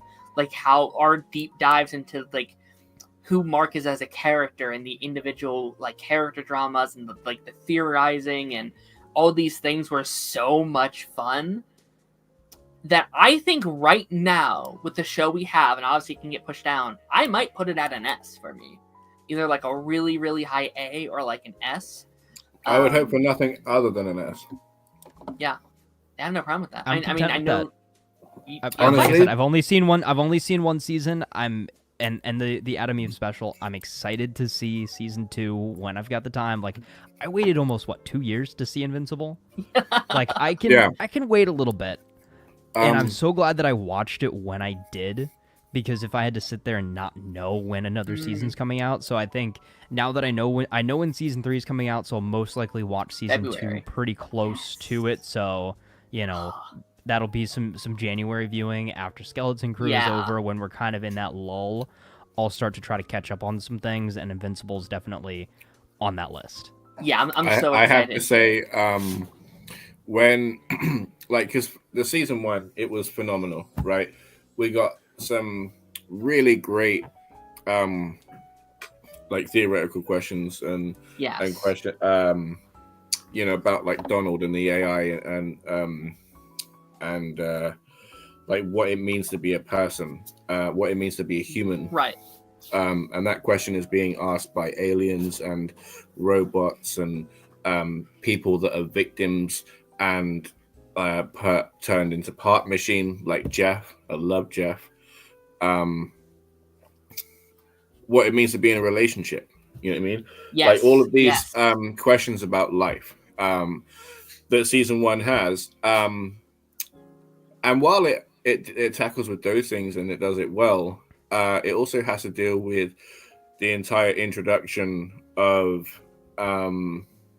this world. Do you know what I mean? I think it, like, in the same way that The Boys was supposed to be like a DC project that just kept going and going and going until it was something else, but still used some of the lens of that world. Like this has used the stencil of like the Avengers and the Justice League and stuff like that quite well, but has given its own world by far. I do not sit there and think, oh, I'm in New York, I'm in Metropolis right now. Yeah. I am fully invested that this is Omni-Man, this is Invincible, this is Atom Eve. Yeah, right. And then in season 2, they don't have that baggage to deal with. Do you know what I mean? Like, this is this person, this is their motivation, this is this person, that's their motivation. Also, here's an interesting story to talk about. It's just full, here it all is. And just, wow, do they not disappoint? Yeah. They just deliver every goddamn episode. Yeah, obviously I'm not going to spoil it because I think like you can kind of, again, Taz, I feel like you can kind of put this together, just kind of like a tease for the season. If season 1 is Mark figuring out who Invincible is, season 2 is him. No, I'm sorry. Season 1 is him trying to figure out who Invincible is. Season 2 is about him finding out who Mark Grayson is, especially after the events of season 1. His dad being his idol, his whole identity of who Invincible is his father. So now that he knows what he knows, it's like, who is he? What is his identity? And that story is so good. And I love Invincible. I'm excited. Okay, speaking of The Boys, Gen V, 1 season. We have a new season coming up next year. I cannot wait. One of the first shows we've ever covered, Darth, and kind of sparked the show. We sat here that 1 episode and talked here for 3 hours or 2 hours on just 1 episode of Gen V. I had such a good time with the show. Yeah. I almost think I like it more than The Boys. And that's a hot take among people, but I loved the show. I see exactly what you mean, and I feel it is more charming than The Boys. It's more wholesome, even though like Marie's power is literally flinging her blood everywhere. Like it is genuinely like a wholesome show, kind of like compared to The Boys, because you get like a warmer feeling watching it. Because, like, if we're being honest, all of The Boys are kind of like just the worst people. Like heroes and villains alike. They all show the worst die. on that show. Okay, but like Gen V is still like, while there are people in there making choices that are quite selfish or idiotic, they are still, for the most part, still idealistic, and redeemable, right? Like Huey, arguably, and Starlight, maybe, but like they kind of have like some kind of like they've dipped their toes in the hope that just won't die. Yeah, but no, they are bags of poo as well. I mean, look at the bullying that Starlight was doing just because of pageant work. You know, the lengths that like Huey will go to for love and to just because he's scared and stuff. You know, like fight or flight kicks in. He chooses fight sometimes, and guy is crazy. Yeah. I think for me, I think it's still an A-tier show, but I think it's like high A for me. Oh, easy. Because again, this, I was rolling my eyes up at it, going, "Oh, another spin-off show. God damn it! Like, you know, why? You know, they're just saying cha-ching because everybody loves Carl Urban, you know, and Anthony Starr and stuff. But then, like, my God." Again, they just turn it all around for me because they were amazing. They were engaging. Jordan Lee as a character is amazing, you know, and done very, very well. Marie, his characters are incredible. Golden Boy, the fact that they had Clancy Brown in there, sick. Yeah. You know, and they tied it into the world enough that it felt relevant to what we've been watching before, but not to the point where it was a crutch. Yeah. You know? All right. Next up here, we have Fallout, which was, again, a binge show. One of the rare binge shows that we watched this year. Tess, have you seen Fallout? Yes, I have. I have seen Okay, Fallout. let's start with you then. Yeah. I loved it. I'm not somebody who has played the games a ton. I've played a little bit of Fallout 4, a little bit of New Vegas. I've seen my brother play Fallout 3, and then I've seen videos on like the lore and stuff. Like, I know a little bit about, you know, the backstory of all the games that I haven't played. I know a little bit about like what each vault does and things like that. So I had a bit of an idea as far as the world going into it. This was a show I did not watch right when it came out, but when I had the time to sit down and binge it, I binged it very quickly. I think the characters are great. I think the set design and environments and just the world building of this show is amazing. It feels like you're just watching a live action version of the game, and that's exactly how a, you know, video game property should feel. I think next to The Last of Us, this is probably the best video game adaptation that I've seen of anything. Yeah. I loved it. I'm really excited for season 2. I know they're going to go deep into, you know, kind of the New Vegas lore and everything like that. So I'd put it definitely very, very high, probably an A tier. Yeah, it's too early to say S, but I would say A solidly. Yeah, I agree. I would also say high A. I feel like I wasn't as into it as other people were, just in terms of like other people being like, this is the best show ever made. I'm like, I really like the show. I'm going to wait until I say that, though. Like, I do want a little bit more. I want to explore this word more. But it is so much fun. Yeah. Like, it is such a fun show to just kind of explore. Like, it's a show where you feel like, yeah, this would be a cool video game. And it's like, oh, wait, it is a video game. Just go play it. Yeah. Except Fallout 76. Don't play that one. Would you agree with A, Darth? Absolutely. I too had no no time in the game or whatever, and it was a great mystery week to week, working out like where the story was going to go with you. Thoroughly enjoyed the show. Can't wait for season 2. That is my one critique, though, is that it wasn't a weekly show. I really wish it was a weekly show where we could have theorized, we could have talked all the things. I hope it's The Boys situation where season 1's a binge and then season 2 is a weekly drop, because I think that'll be a really fun show. Well, I will say that dropped on Prime. That show then had staying power because I was talking about that show for weeks. Fair enough. Yeah. No, it felt like there was so an impact. good. I would say my biggest gripe was the fact that I found out that Amazon Prime Video has ads. Oh yeah. Oh yeah, that's grim. Yeah, that's grim. Okay. X-Men 97. Should I say S-Man 97? Oh, okay, sorry, that was stupid. This is easily my favorite show that we've talked about this year. Personally, I had the best time with this show. Me and Darth, we talked the heck out of this. We would sit here for 2 hours straight just talking about a 20-30 minute episode of this thing. I think it's the most I've enjoyed a show since like Flash seasons 2 and 3 and stuff like that. Like I adored this show. I heard it was good. I love the original. Whoa! I love the original series. I haven't seen it yet. I have not seen the new one yet. Whoa! What are you doing to yourself? Why are you torturing yourself like this, Taz? I know. We all love you dude, here. We all love you here. Do not hurt yourself. He's been busy. Dude, I've been so busy the last year. I've had to pick and choose. Stop hurting you. You picked wrong, brother. You picked wrong. Stop hurting yourself. So after I'll be honest. After I finished rewatching Gotham Knights 37 times this year, I just didn't have enough time in my schedule to watch these amazing shows.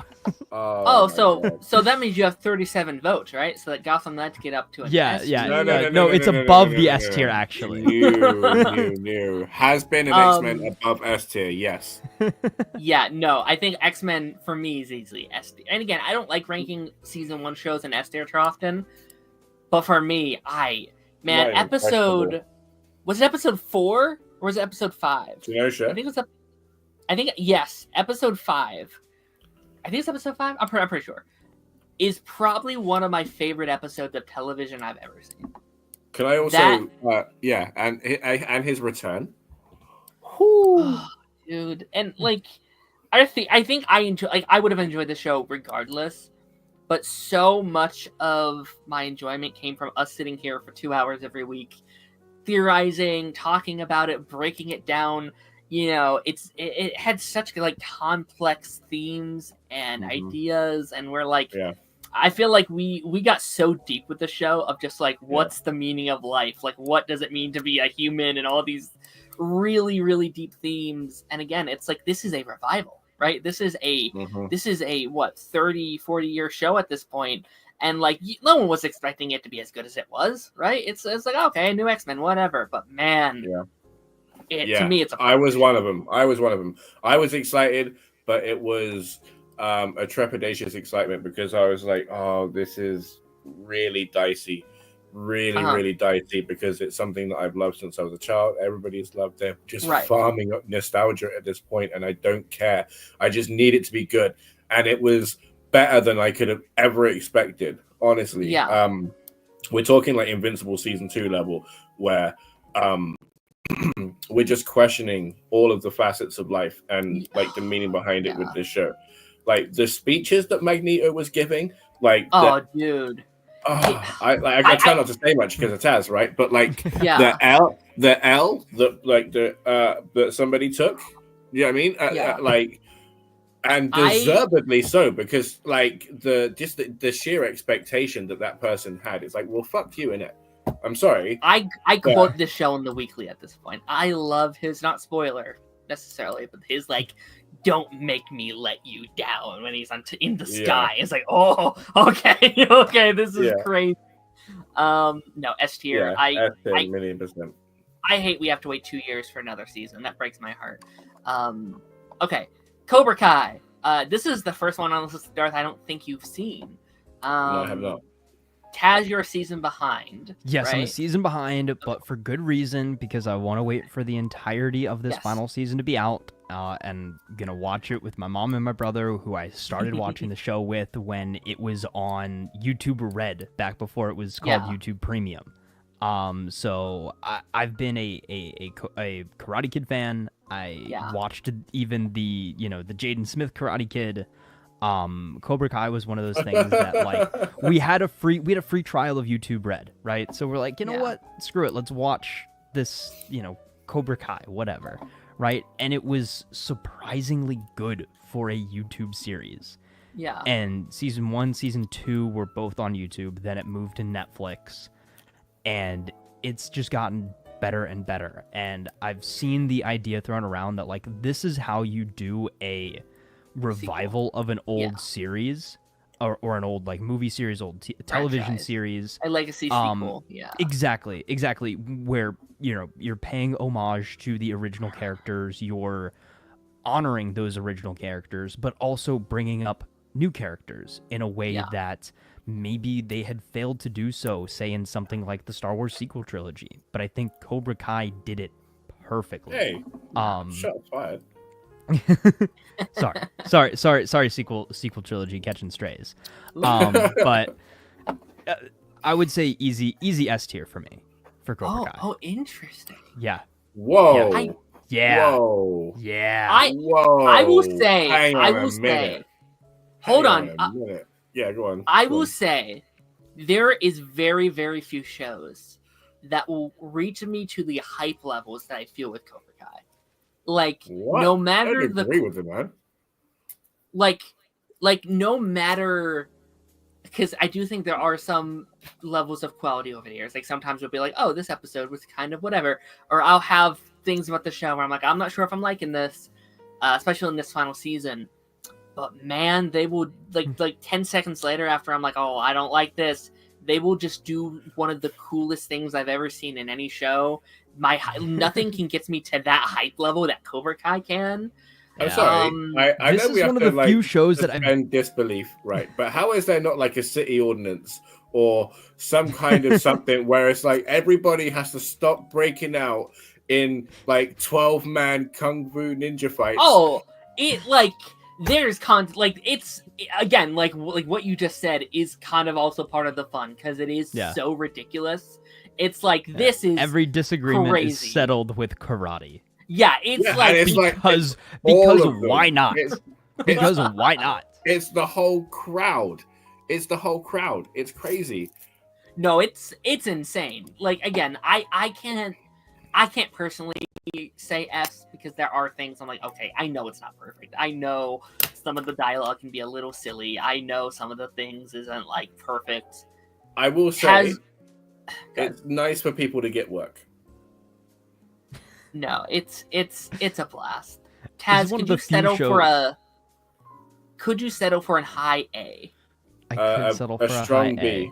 I could settle for a high A, but we might have to revisit this after the end of this final season. Where it's getting I'm curious how it ends. S. Because this is one of the few shows too. We sat down to watch it at midnight when a season dropped, and we would stay up the whole night and watch it until like 6, 7 in the morning until we finished it. Taz, I'm so curious what you think about the part 2 finale, because it is insanity on a stick. It is like probably the biggest fight scene the show has ever done. They had that school fight scene. Go ahead, the school fight scene. No, I know the spoiler, but I don't know like how it unfolds. If that makes sense. Sure, so that's what I want to. Yeah, like I'm there for the getting journey. there though. Like it puts that school fight scene to shame. Like that school fight scene seems small that was compared. Insane at the time. Okay. Knuckles. And like no restraining orders are filed. You know what I mean? Like. I mean, everybody's going back to school together for more some karate people go to jail. It's just a skill issue. If you get beat up by some karate kid on the streets, it's just a skill. It's just a skill issue. Yeah, just wax on, wax off a little bit harder next time. There's one time someone goes to jail. Okay, someone goes to jail once out of 6 seasons. So, 6 seasons. I didn't even know they were that deep. Yeah. Oh my god. 6. Oh. And again, mind you, this show started as a YouTube series. Yeah, there's like 58 episodes at this point. Oh my god. Yeah. Okay, I'm so sorry. We have to get through these. Knuckles. I genuinely don't think I finished this series. Okay, that's fair. Oh man, I feel so bad. I feel so bad for Knuckles because he's such a sweet little boy. I wanted to love him so much, but it's one of my least favorite shows of the year, unfortunately. And when we had talked about it, I think you had only seen half at that point, and I said, you know what? Don't even bother. You don't have to finish it. It's okay. Yeah. Listen, I think listen, when Knuckles is there and when he's having fun, it's so cute. It's so wholesome. It's fun. But it really is a show about bowling. And I think when you make a Sonic the Hedgehog show that's about bowling, a bowling competition. Wait. Hold on. There's a Sonic spin-off show. And this show is about bowling. Oh, yes. He teams up with Wade. It's not like Sonic Team Racing. Or, no, he is teaming up with bowling. Wade to enter a bowling competition to beat the champion. Over a British legend and national treasure, Julian Barrett. Right, he's not at the bad point of the season. I love that he's in it. It's just the talk with Chief Comanche, or whatever his name is. Do you know what I mean? Like, that was adorable. Other than that, I was lost. I didn't care to be there. That show wasn't for me. There's a scene where someone dressed like Knuckles is in the stream sequence, or maybe it's Wade's in the I don't remember. And there's this man that dresses up in a Knuckles costume and dances and sings around the room, and it's just like you kind of ended in a point where it's like, what am I watching? Like, what am I watching right now? Yeah. I don't want to put it in D because I do think there's some cuteness in it, but I would, although I don't know. I mean, what do you think, Darth? D. I can put it in D. It's fine. I don't. I feel bad putting him in F. Yeah, no, I would never. I don't think anything on here is an F for me at the moment. But okay, Loki. Yeah, that's also, it was this and Gen V was what got us started. We might disagree on this, Darth. I feel like we might have a radical opinion on this one. And Taj, you have also seen it, right? Yeah, I've seen both seasons. Okay. Let's start with you, Darth, because I feel like you might be the most negative on it, actually. I like season 1, right, was absolutely top tier, pinnacle, must watch TV, right? It was amazing. Absolutely loved it. And then season 2, because like, I don't know whether it was because the show Bible's coming or whatever, or like it was at the point of the MCU where too much is happening, so there's not enough like micromanaging on it or whatever. But they literally, for me, and again, no shade because I absolutely love all of them and I love the show. But season 2, it felt like they were coasting on their charm and their wit as actors and people rather than the story, because the story made zero goddamn sense. And I will die on this hill forever and ever and ever. It made fuck all sense. And for a show that was absolutely laying down MCU like lore in its first season, to fall so hard and just rely on this just the transition from God of Mischief to God of Stories, at the end, to give us that beautiful little scene, like season 2 felt like a completely different show from season 1. Like, it had some of the same elements that you came to love in that first season, but it felt too different in a way. Like, I did not find myself as captivated by that second season as I was by the first season. Like, I think it ended in an interesting way, but it also ended in a way with that I was like, I'm not really sure what's happening here. Like, Really? I don't know. I didn't love it. Like, I don't feel like it stuck the landing as well as I would have hoped. It certainly didn't go in the direction that I thought it was going to go after where it ended in season 1. And I feel like maybe a lot of that has to do too with the shakeup behind the scenes with the Kang storyline and the Kang arc. I don't know how much that impacted it, if at all, because that was the last thing we saw of Kang was Loki season 2. So like I said, I really enjoyed season 1. I think season 2 was nowhere near as good as season 1. I think it still had really good elements, but I did not. It just didn't captivate me as much. So I would say because it made no sense. That's why. Yeah. I would say, for that being said, if season 1 is maybe an A tier and season 2 is like a C or a D tier, I would probably put it gentlemanly C. See, I would say I enjoyed season 1 so much I put it in S, and I enjoyed season 2 relatively, so I put it in B or C. So I would say A. Yeah. Interesting. Just as a whole show, as a whole show, A. Do you know what I mean? Like, if we're just talking season 2, like B or C, I don't give a fuck. Yeah, like for me too. A lot of the way that I rank these, in my mind, is when I go and rewatch it, right? Is like how rewatchable is Loki. Like, I don't necessarily find myself being like, oh, I want to go rewatch Loki today. Like, not that it wasn't a good journey, but it's not, in my mind, it doesn't hit that kind of rewatchable mark for me as much as something like, obviously Superman and Lois does, as much as, I'm going to go rewatch season 1 of Invincible before I watch season 2. I hear that, right? But I'd go pick and choose for example, Flash episodes. Say, for example, like if something really hits you, like for example, like the Soul Reaver games taught me like what stories could be in a game.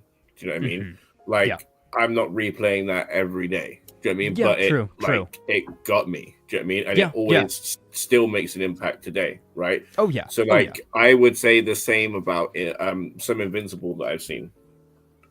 And X-Men. Like, some of that stuff is staying with me.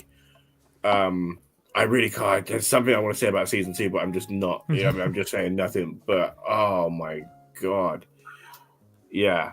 So that being said, like season 1 did that for me, but season 2 didn't. Yeah. So I feel the opposite.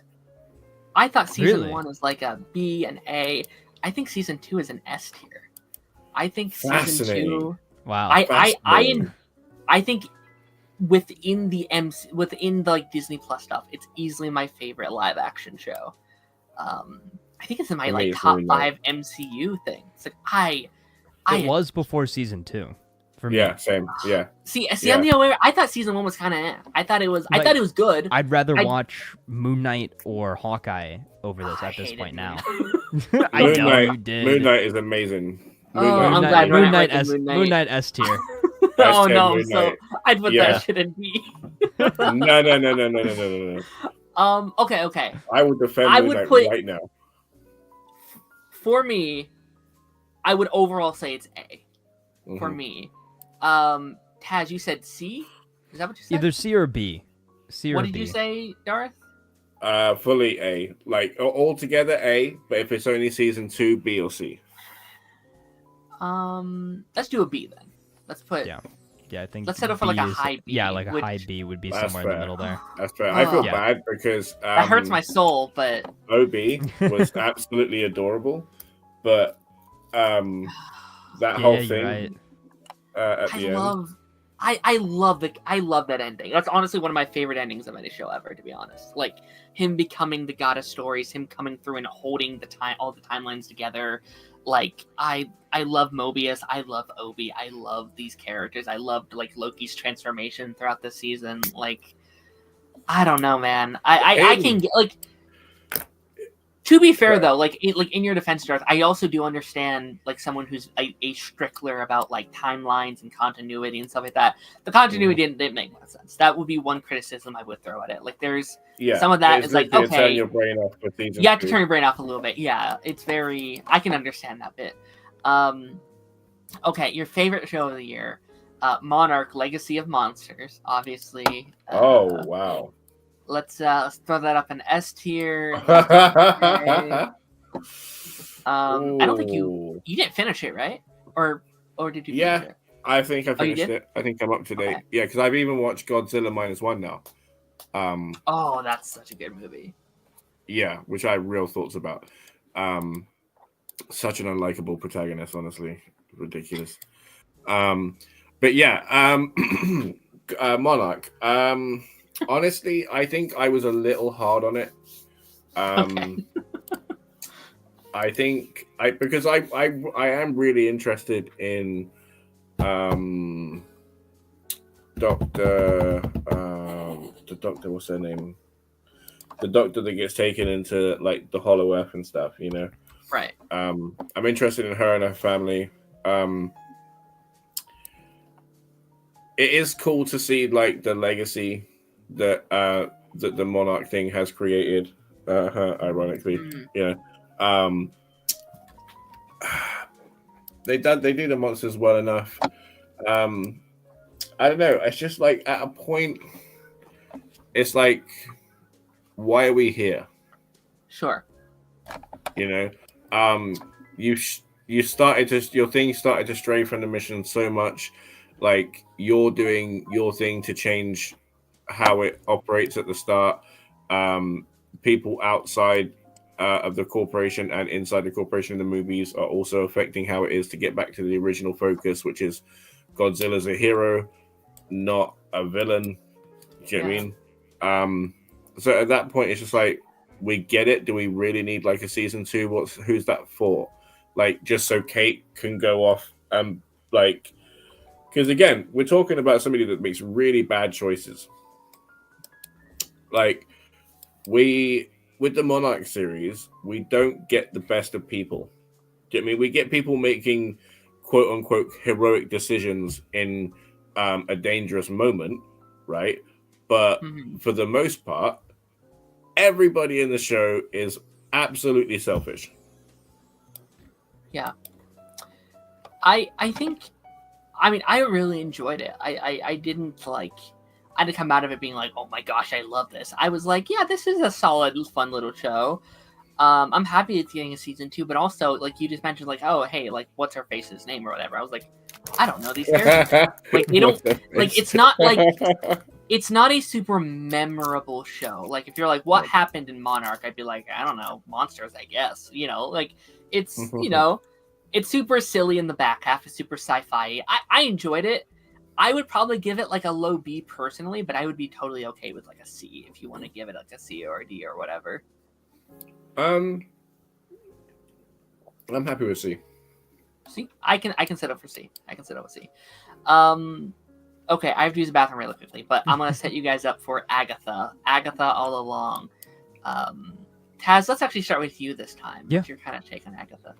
Yeah, so I actually really enjoyed it when I went through and watched it. I didn't watch it with you guys weekly, but I watched it on a binge.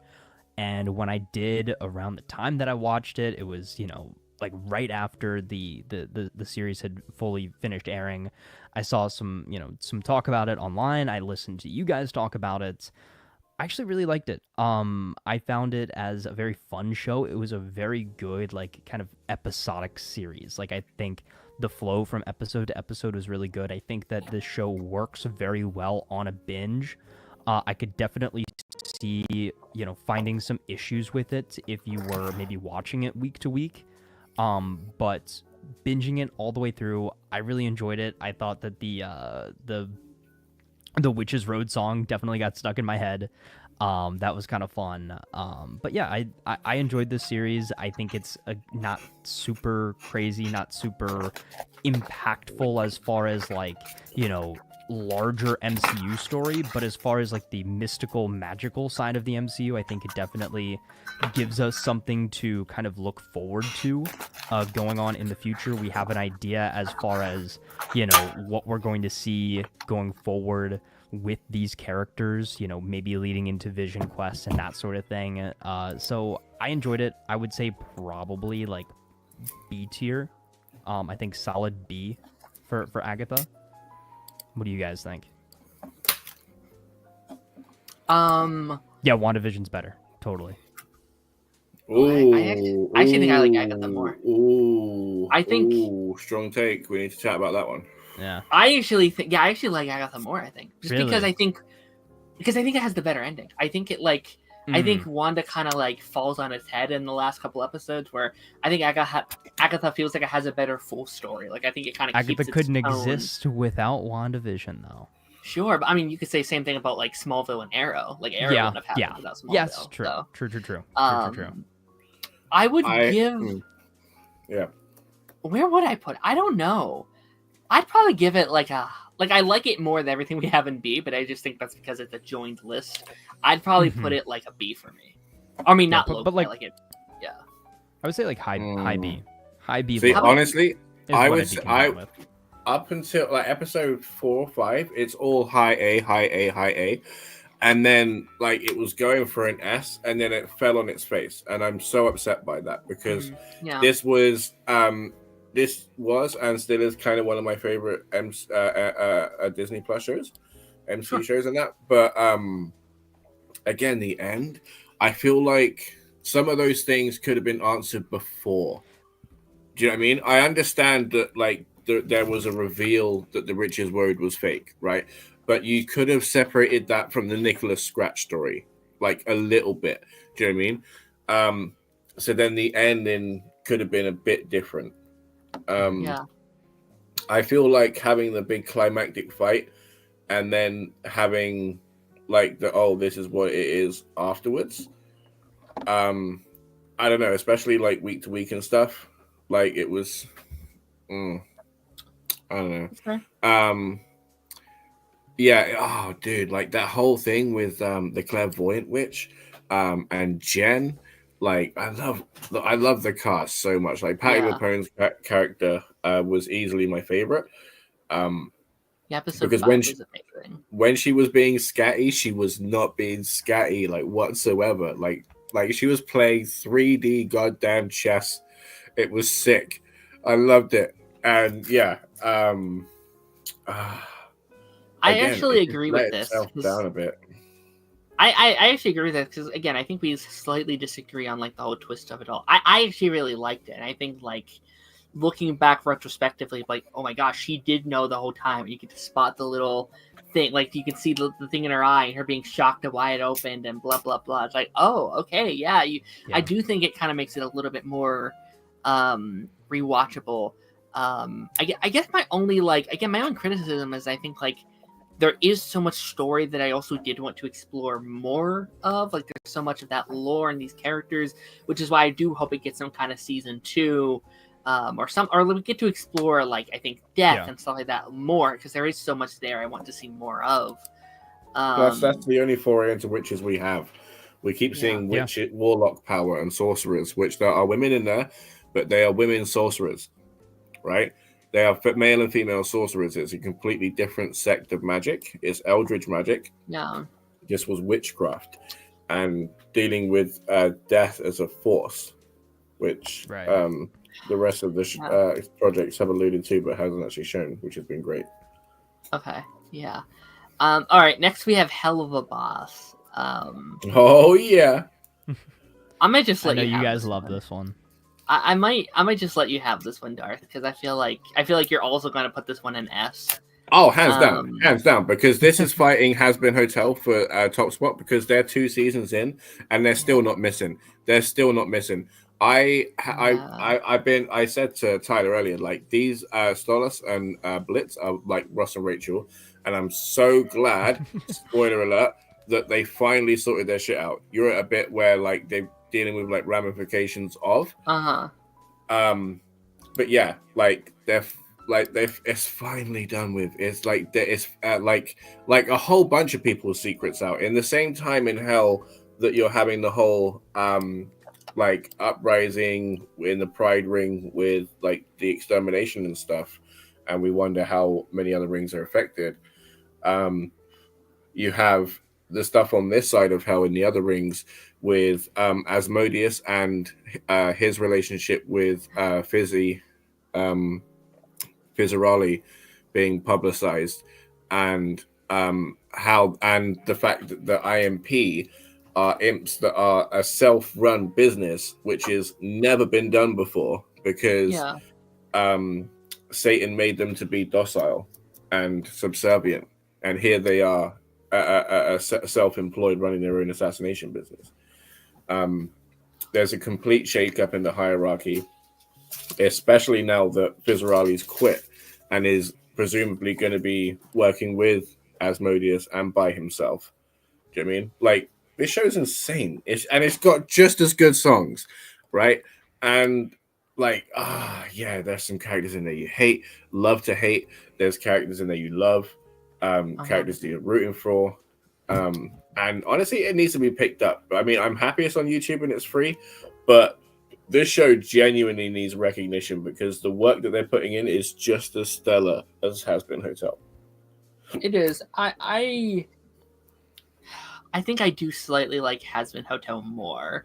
And maybe that's just because we talked about it. We kind of had that connection with it, which hopefully we will have with Has Been, over the course of time, right? We'll probably talk about those episodes in a couple weeks that dropped recently. I'm honestly, I put it in the exact same spot. I would have Has Been Hotel, which was A, like high A. So I'll give you the S. Appreciate it. For now, Appreciate it. Because it's phenomenal. It really is. It's something I suggest to everybody. Yeah, like I'm not like I do think it's a very solid 8 for me, but I'm not so against it being S that I'm willing to fight for it. Like I'm like S is fine. I can deal with S. But again, if we revisit it next year and it maybe drops, then maybe it goes to an A or whatever. Okay. Yeah, well they do. Yeah. Okay, obviously the best show on this list. We have Flash Escape the Midnight Circus, which is the first and probably only time we will review a podcast on this gosh dang show. Yeah. For context, they released a audio podcast for The Flash back not this past summer, last summer. Yeah. And me and Taz thought it would be hilarious if we reviewed every episode of a podcast. Which still have not finished it, Taz. I said really? We talked about it. I was like, I will finish it when you come back to the show, which was supposed to be 2 weeks. You're right. No, yeah, you're right. You're you right. never came back. I was like, well, I guess I'm waiting to watch it. You're right. You're right. All right. Okay. How about this? When we're in our break, where after Skeleton Crew's over, after Commandos is over, right? How about we do a re-listen? Title it. You can watch X-Men. Revisiting the Midnight Circus. Or you can watch X-Men and Invincible.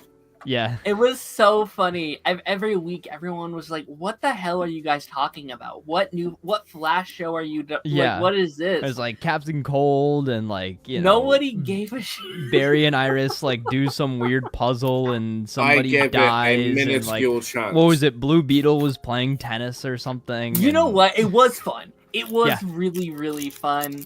It was very silly. It was very fun.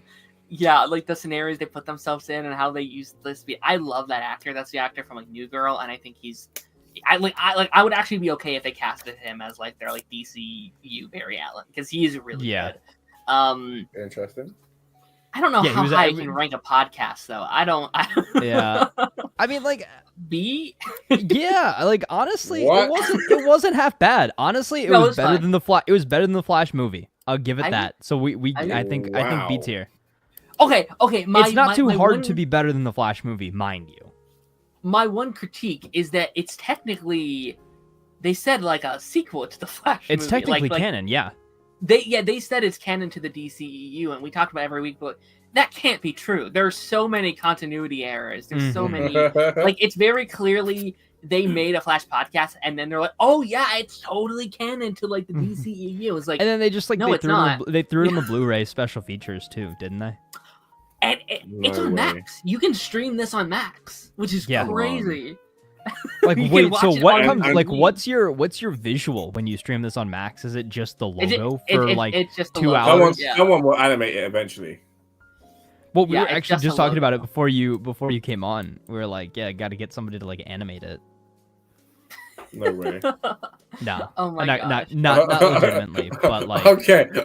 If so, I was okay, so glad I if for brought that. whatever reason you had all the money in the world to like, you know, how people will do that, right? They'll like update some, like they'll like make a fan project animation or something. Yeah, Animated we should do it version as of like a yearly tradition, just to watch a podcast. Just we'll Yeah. like review a podcast once a year, just for shits and giggles, because it's funny. Yeah. Okay, we gotta keep going here. I'm so sorry, guys. keep Daryl moving. Dixon. I reviewed one episode of Wait, Daryl you're Dixon. keeping so that it's at not on B? the list. I think so. Okay. Wow. All right. I mean, gave you it a play so far? chance. I gave it a chance, and Okay.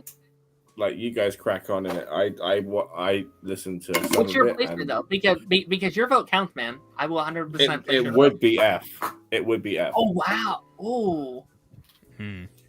Whew. That's what I'm saying. I'm surprised you're at B, but if you guys want B, you crack on with B.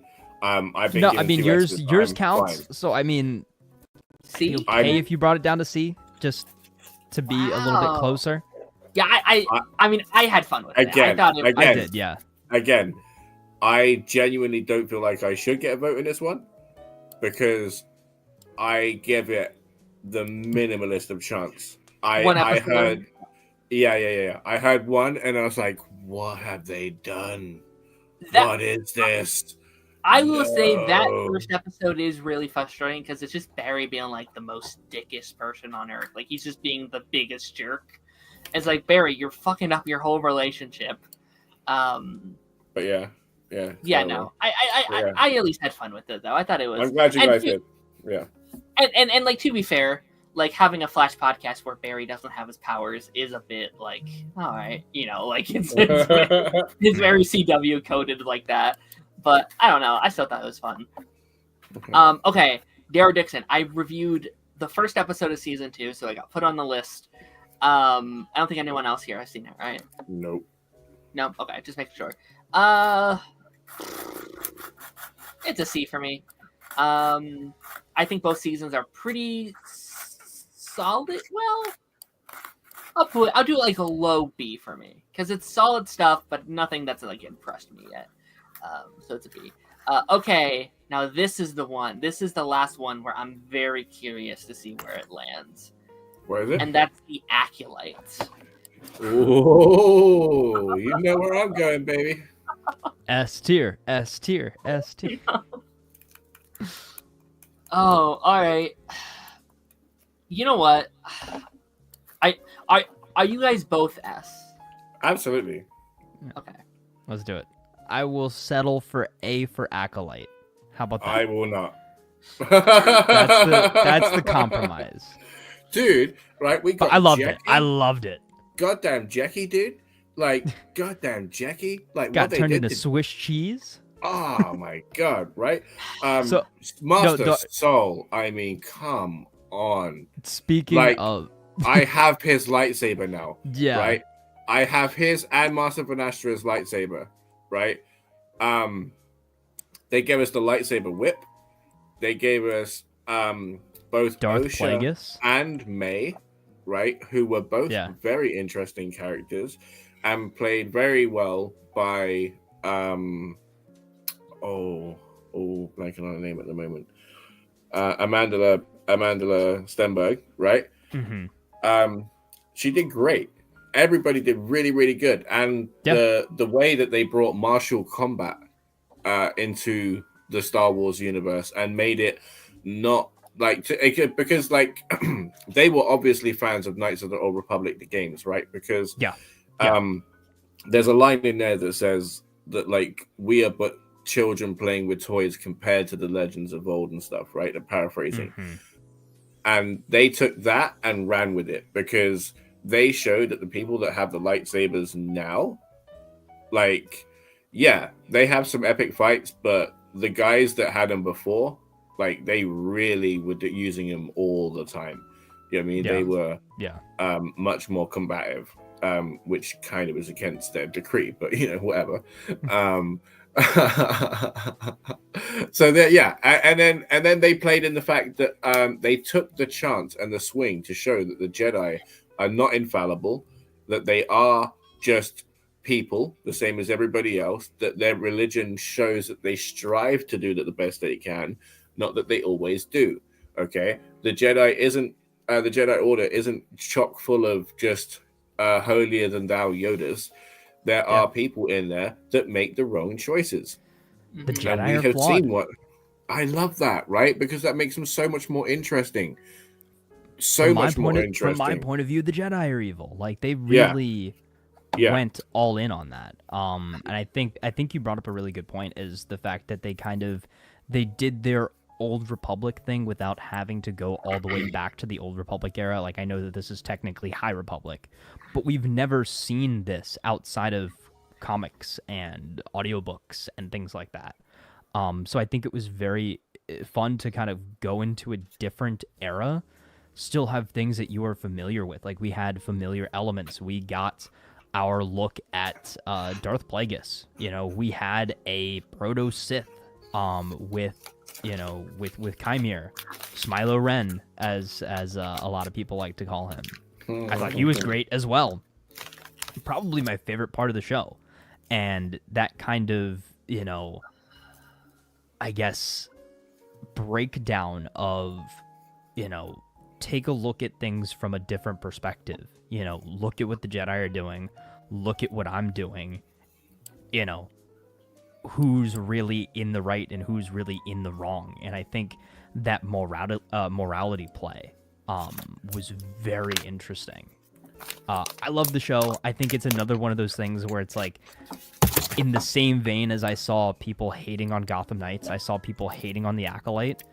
I went into it not expecting a ton. I was like, oh, I just want to watch some new Star Wars. Acolyte's out. Let's watch this. After a couple episodes, I was like, okay, this is pretty cool. And then things started happening that I was like, oh, I could theorize on this. Oh, I want to make a video on this. And then I did my whole, season overview kind of love letter to the show. And I was like, I'm going to die on the hill of, okay, this was actually good. Because there was such a large portion of the internet and the fan base saying, oh, no, this show sucked. So I kind of wanted to, feed into that a little bit. And, again, take the side of positivity, I guess, is the best way to go. Is, again, I feel like there's way too much negativity, especially in the Star Wars side of things. So I took that side with the Acolyte, 100%. I did the same with She-Hulk.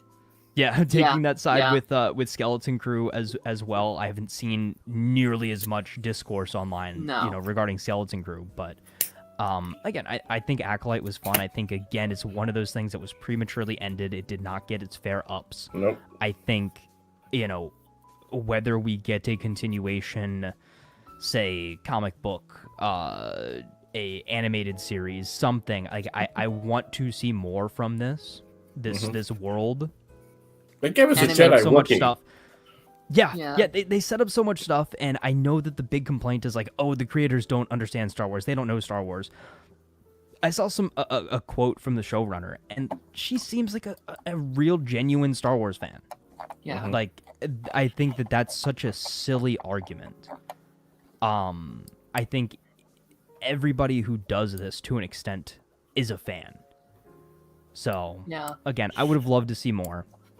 Yeah, they made very deep I could go on for another 3 hours. Yeah, same. Yeah. S-tier for sure. I don't want to butcher guys' S tier. I don't want to do that. Because I softly liked the show. I liked it. I think I had a solid time with it. I just did not... but you have a tepid response to Star Wars in general. Yes, absolutely. And my take coming out of it was like, I really don't understand the hate it was getting. I think half the hate was so forced, so biased. Like, the people were hating on the show before they even saw a bit of it, a single trailer. Like, it was those people were going to hate it regardless of what they did. And then you just kind of feed into that hate because that's what gets views. That's what gets views. Yeah, and like And I did not feel that way. I also didn't feel the way that you and Dark did either. I was like, this show is solid, but I wanted a season 2 because I do think some of the elements that they were kind of building on was really fascinating. They were doing some really cool story stuff. They bled a crystal. I'm sorry to interrupt. They bled a crystal in real time. They did so much on this show. Like genuine again, Darth Plagueis. Like they're setting timelines. Do you know what I mean? Like we always say, like they sit and choose what they take out of Legends. They're being very decisive at certain points, and they again had a vision that they wanted to tell, and people, like their back wasn't strong enough because they should absolutely be sticking to their guns. This is an incredible 100%. story that they need to be sticking with a season 2, 100%. I agree. I agree. And especially okay, last thing is it budgetarily, right? Is that's what they want to cry out and say, oh, you know, it just doesn't make sense for us to invest, you know, $180 million in another season of this. Yeah. I saw something, both seasons of Andor cost like $630 million to make. God, that's the price of like a movie and a half. Yeah. 2 movies almost. In fairness, Andor. though, that's already done, and it's like like there is no more. Like it's already But like also, wait, how season much 2 is already out? No, it's done. But they filmed did it it back as to like back. Yeah. And again, I have my gripes on Andor. I will save my piece as far as Andor goes next year when it's out. I'm sure we'll cover it here. I got a bone to pick with Andor. But interesting. Aside from that, like I can't be, you know, angry that Acolyte didn't continue because they dumped all this money into Andor or whatever. Right. But Animated. I think I just think that it's such a disservice to the story, to the actors, to the writers, to the showrunners that they don't. Disney seems to not have faith in this story to continue in any form. If they're just like, yep, cancel it. Nobody liked it, so we're gonna just move on from it.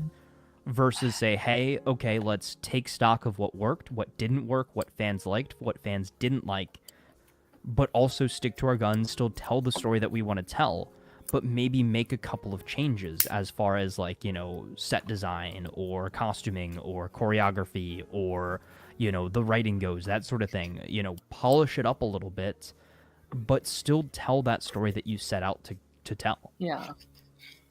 I'm trying to figure out what ranking won't get me murdered.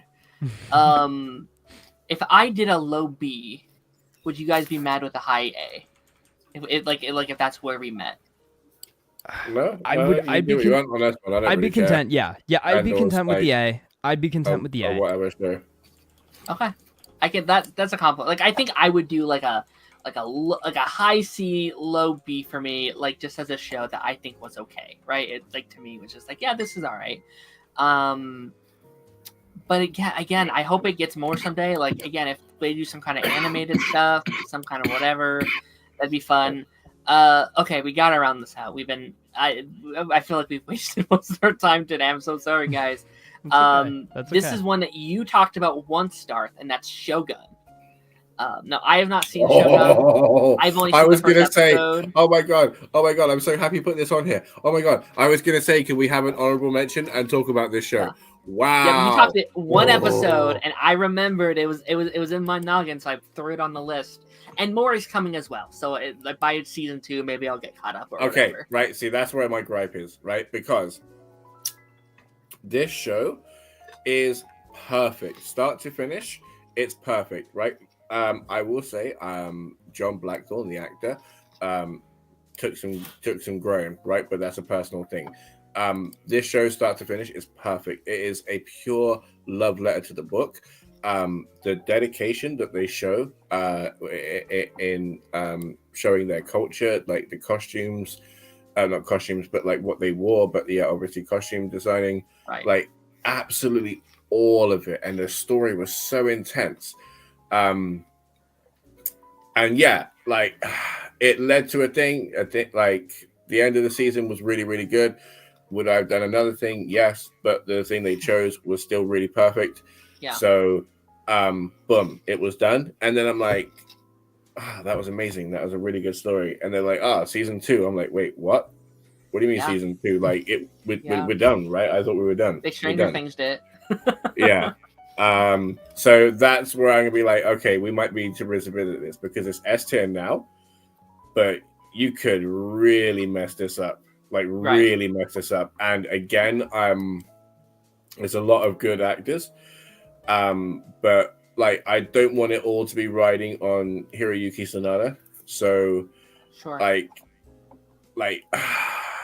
but the thing is like Kate, like how much she like was an absolute arsehole in Monarch, right? Mm-hmm. She was phenomenal in this show and like purely one of the anchors. Like Hiroyuki Sanada, he's one of them, but she was the other.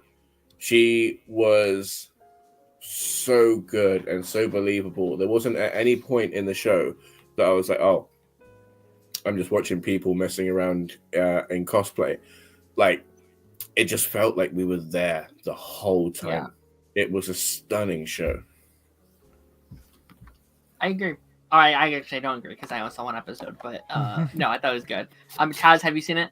I have not. Okay, no. I didn't think so. I was just making sure. Okay, 2 more here. The Penguin. I feel like we might agree on this one as well. I'd say easy A for Penguin. Oh, really? Oh, okay. Like high A. I can't necessarily give it an S tier just because, again, it's one season. It's tough to rank that against a lot of the other things that I would consider S tier. Interesting. Again, do I think that it's on the same level as something like Superman and Lois? No. You know, as good as it was, like as much as I enjoyed it. Also kind of think about it in the respect of would I choose to watch it again over something like that. Yeah. Again, I think it told a great story. I think it told a really solid story.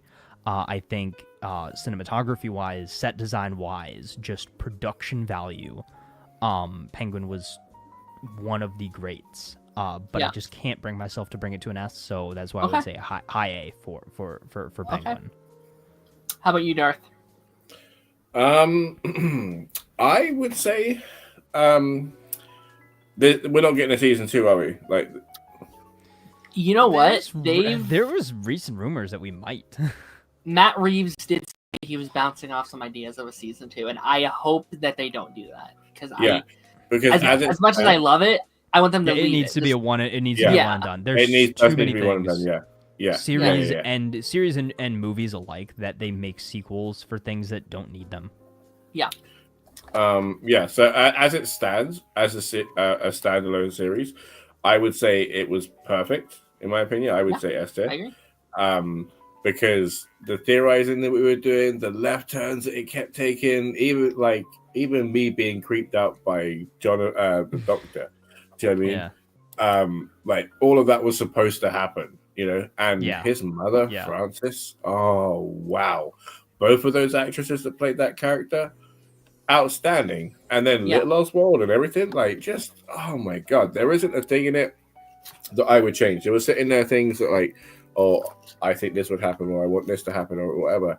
But the story they told, cool, innit? It was amazing. Like you crack on, lads.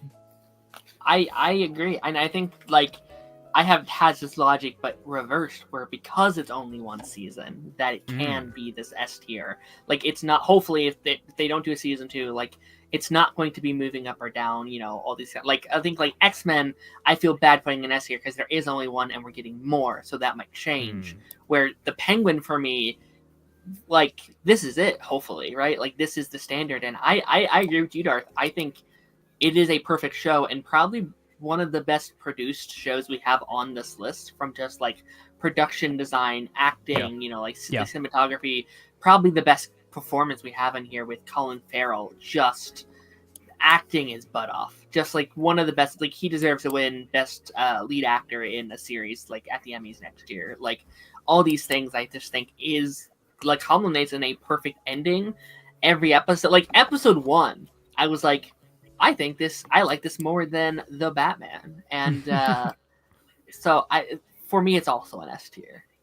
And then last one here we're going to talk about is, and I'm very curious where this is going to land, the Umbrella Academy. Because, man, Darth, if we were ranking just seasons we did this season, this would be an F tier. Because the latest season of the show was kind of rough. It was a really, really rough final season. Okay. Yeah. I mean, where are you with it right now, Darth? Because again, like, there's a lot of the show I love. There's a lot of the show I don't love. More recently, I would say. I love it. I love it as a whole. But you're right. You're right. It has struggled. Tyler is right. Like I feel like I might have enjoyed 4 over 3 maybe. Although the dance sequence in 3 was very good. Yeah. I agree. Well, I don't know. I was just upset with the sequence of the story, the turn that they took with 5. You know. Mm-hmm. And Lila. I think that annoyed me. Oh, dude, yeah. Are we talking as a whole or the last season? Because I would say as a whole, A. yeah. Absolutely A. Oh, interesting. Absolutely okay. A. Because again, I've been here the whole time, chomping at the bit for more. Yeah. Has it always been what I've wanted? No, but I was there for every part of it, and like again, I just wanted more. Like the only reason I'm upset is because I haven't got more of it. Yeah. Man. Okay, so yeah, this is interesting because I would agree. Like, if we're talking season 1 would have been like S tier. I think season 2 was like an A tier, and then for me, season 3 and 4 we're down in kind of this area for me. So it's tough. Oh wow. It's I'll settle for a B. Or even a C if you're going that low. Okay. I'll take a C. I'm trying to work it out in my brain a little bit because it's like, again, I love the heights of the show, but I think for me an ending really is very important to me. Like, if you have a really sucky ending, I think it really sucks. And I think, like, spoilers, I guess, for the season, but like, I think killing off your main characters isn't always a bad decision, right? It isn't always the worst thing in the world, but I think the way they did it, in the fashion that they went about it, in such a rushed way, ending it with all the characters just hating each other, the like affair storyline in those last couple episodes was like, to be fair, they were like, for the want of a better word, bought and forced into a family. So the fact that they don't get on constantly is a presumed fact. Do you know what I mean? Like, obviously you can get along, but the more chances that you're not going to, especially like how many there were in the family. I think there's a difference though between like having disagreements and like a hatred for each other. Like, they would have killed each other if it wasn't the end of the world, I think, with everything they did. And again, like, story-wise, I don't necessarily, like, I understand with the cheating storyline with them, right, with 5 and stuff like that. I understand in the context of whatever. Okay, whatever. I just hate the writers went that direction. Like, I don't think that's a direction they needed to go in such a short amount of time with the age of certain actor. Like, that was also a weird thing and stuff like that. So it's like, I don't know. I'm conflicted. I'm thinking like high C, low B, maybe for me. You said A, right? Yeah. So I'm happy with a B or a C. I will settle for high C, and then that puts it in B.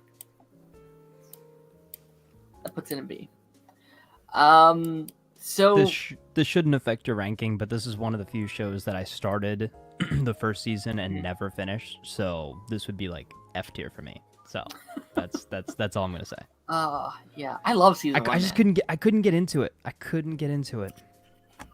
Do you know what's crazy? I thought I'd be rolling my eyes at Klaus, and he's my favorite character. Him and 5. He's my favorite character too. Yeah. Like season 1, I would have called it one of my favorite characters, or one of my favorite like TV shows of all time. In that first, maybe second season, I loved it. Interesting. But Interesting. yeah. Mm-hmm. I mean, we're almost running on that 3-hour mark. Do we have time to talk about the other shows? So, well, I guess my thought was here we could just use our ranking time to discuss the episodes for the week. Smart. Yeah. Sure. Which one are we doing first? Let's just do Skeleton Crew. Let's start with Yes. Skeleton Crew. Just kind of give our Okay, general. good. Well, I feel like this needs a drum roll for Taz's announcement. Like, this is crazy.